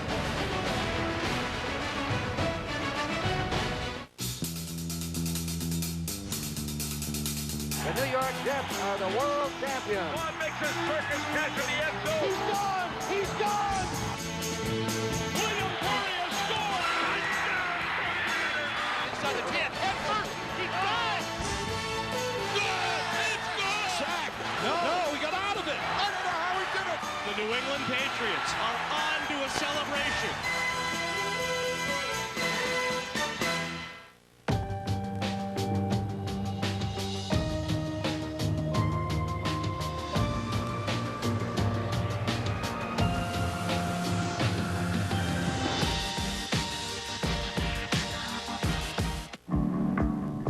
Performance reimagined. Style reinvented. Sophistication redefined. Introducing the all-new Lexus RX and RX Hybrid. Agile handling. Available 12.3-inch navigation screen and panorama glass roof. Never has luxury been this expressive. This is the pursuit of perfection. After trying Brookside Crunchy Clusters, Carly B tweeted, "At this point, I should just be a Brookside chocolate ambassador." Well, I am sorry, Carly. It's something you earn. Brookside, talk about delicious. The 2016 Reese's Senior Bowl is presented by Reese's Peanut Butter Cups, the perfect combination of chocolate and peanut butter. So it's Mardi Gras here in Mobile, and for those who say, wait a minute, I thought Mardi Gras is New Orleans. Well, it started in the United States here, actually in Mobile, 15 years before New Orleans was even founded at what would later become one of my favorite cities in these United States. So yes, it is Mardi Gras here in Mobile, and parades every night. You guys were on a float last night. No, you weren't. No. Would have been fun, though. They told Charles he wasn't allowed to throw certain things out of the float, so he decided not to go. Guys, real quick, I went to New Orleans years ago, and, you know, they have the different things nightly. And my little guy, Parker, was about 8 or 9. And you know what you do with the beads and how you get people to throw beads and what have you. He figured it out at 8 or 9. Right. And I kept hearing his little voice, hey, hey, hey, hey. And I was like, what is that? And, you know, and down below, you know, and then I looked down, and it's my little guy. the first thing I do is look for his mother because I know I'm in trouble. Bryce Williams, the East Carolina tight end, the completion there as we're in a 2-minute drill. Driscoll picks up the first down. And congratulations, by the way, to Parker. 28 points last night in his final game as a high school basketball player. Thanks. He's a great kid. He and his teammates now looking forward to the postseason. See what Driscoll can do here in the 2-minute drive. He steps up, avoids the rush, and kind of flicks it forward there, incomplete to Irvin. We've asked you all throughout the day to talk back to your television here at the 2016 Reese's Senior Bowl, so tweet us in the booth. Here's your latest social media question. DT, defensive tackle, seems to be the deepest position both here and in the draft. What other positions, Mike Mayock, are deep this year? Well, Matty Deeds, you know what? A lot of people say quarterback's not deep. I think it is. I think there are 4 potential first-rounders: Wentz, Goff, Paxton Lynch, and Connor Cook. I say potential. 2 Wildcats, Hackenberg and Cardale Jones, and a whole host of other quarterbacks. Could be 3rd, 4th, 5th round guys. I also like the centers. Brian Kelly from Alabama is really a good player. Nick Martin from Notre Dame here. Max Turk from USC. Bain from Missouri, who's here. Glasgow from Michigan, who's here. It's a deep center class. Here's Irvin again, the San Jose State running back. He's going to be close to a first down, maybe 2.5 yards short. We're now under a minute remaining here. The North, for what it's worth, is out of timeouts. So Driscoll may kill it here. I'll try to keep this thing going. He'll kill it. Bring it 3rd and 13. This is a good chance for him here. A 3rd and 13 situation. Can he rip a really nice throw here? You know, have something that's memorable, something that sticks in your mind on a 3rd and 13. You're not going to win the game now at 27-10, but can you do something here that, hey, I need to go back, take more of a look at this. It's a big time throw coming up for Jeff Driscoll here. Yeah, and I think he'll get to the combine and he'll show athleticism. He'll look good. There's no doubt. Wentz will show that. Yes. I think Prescott and Brissett. I'm just warning everyone right now, do not come with the Carson Wentz's sneaky athletic line, all right? Because if you do, that means you have not done your homework. By the way, he answered your question. He made a nice throw. Really nice to throw. Bryce Williams, who fought for the first down. The East Carolina tight end that gets it across midfield. It's a gain of 14. Then they kill the clock again with 30 seconds to go. So again, at this point, as you said, Charles, it's not about winning or losing the game.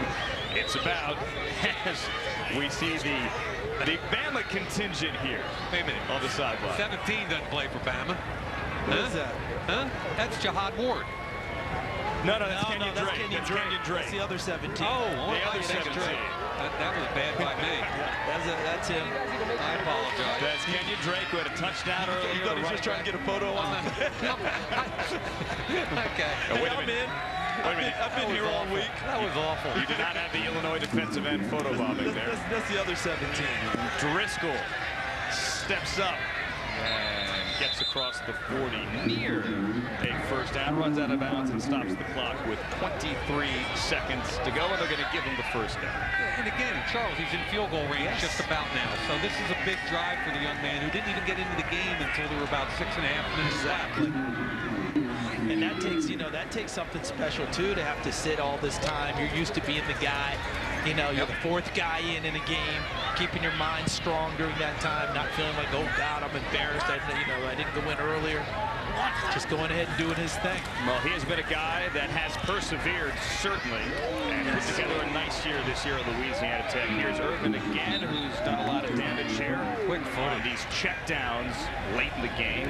Clock is winding under 10, and again, they're going to have to clock it to stop it. And they do with 5 seconds left. Now, at the end of the first quarter, if I recall correctly, we added a little bit of time, but I don't think they're going to do that. Now, it depends on who's running the clock. That was the North guy, right? Who was running the clock then. Yes. He could very well be doing the same thing. He could be. Charles, there's no such thing as a North guy running the clock. Not in Mobile. No. Well, somebody snuck in there in their first half. It's not happening. And flicked on a couple extra seconds that they didn't pick up on. Mike and I are the Northerners here. 5 seconds to go in this one from the 24. And what was a pretty cleanly played game early. Seen a lot of flags here. Charles is from upstate New York. This is true. I had Tennessee on the mind, Charles. It's okay. You matriculated at Tennessee. I tried to convince people that I was both, but when I got to Knoxville, coming from New York State, I was just one of those damn Yankees. Well, technically, I was born south of the Mason-Dixon in Virginia, then went to upstate New York. But I was born in Tennessee. Went to New York, came back, but once I became a starter, I was just a Yankee. So I was okay then. Stop giving me grief. 5 seconds left. This could be it for Jeff Driscoll. That's it. Try to find a way to rip a throw. Throw it down there. Can he go? Aaron Rodgers in the end zone. Ball is up into the air.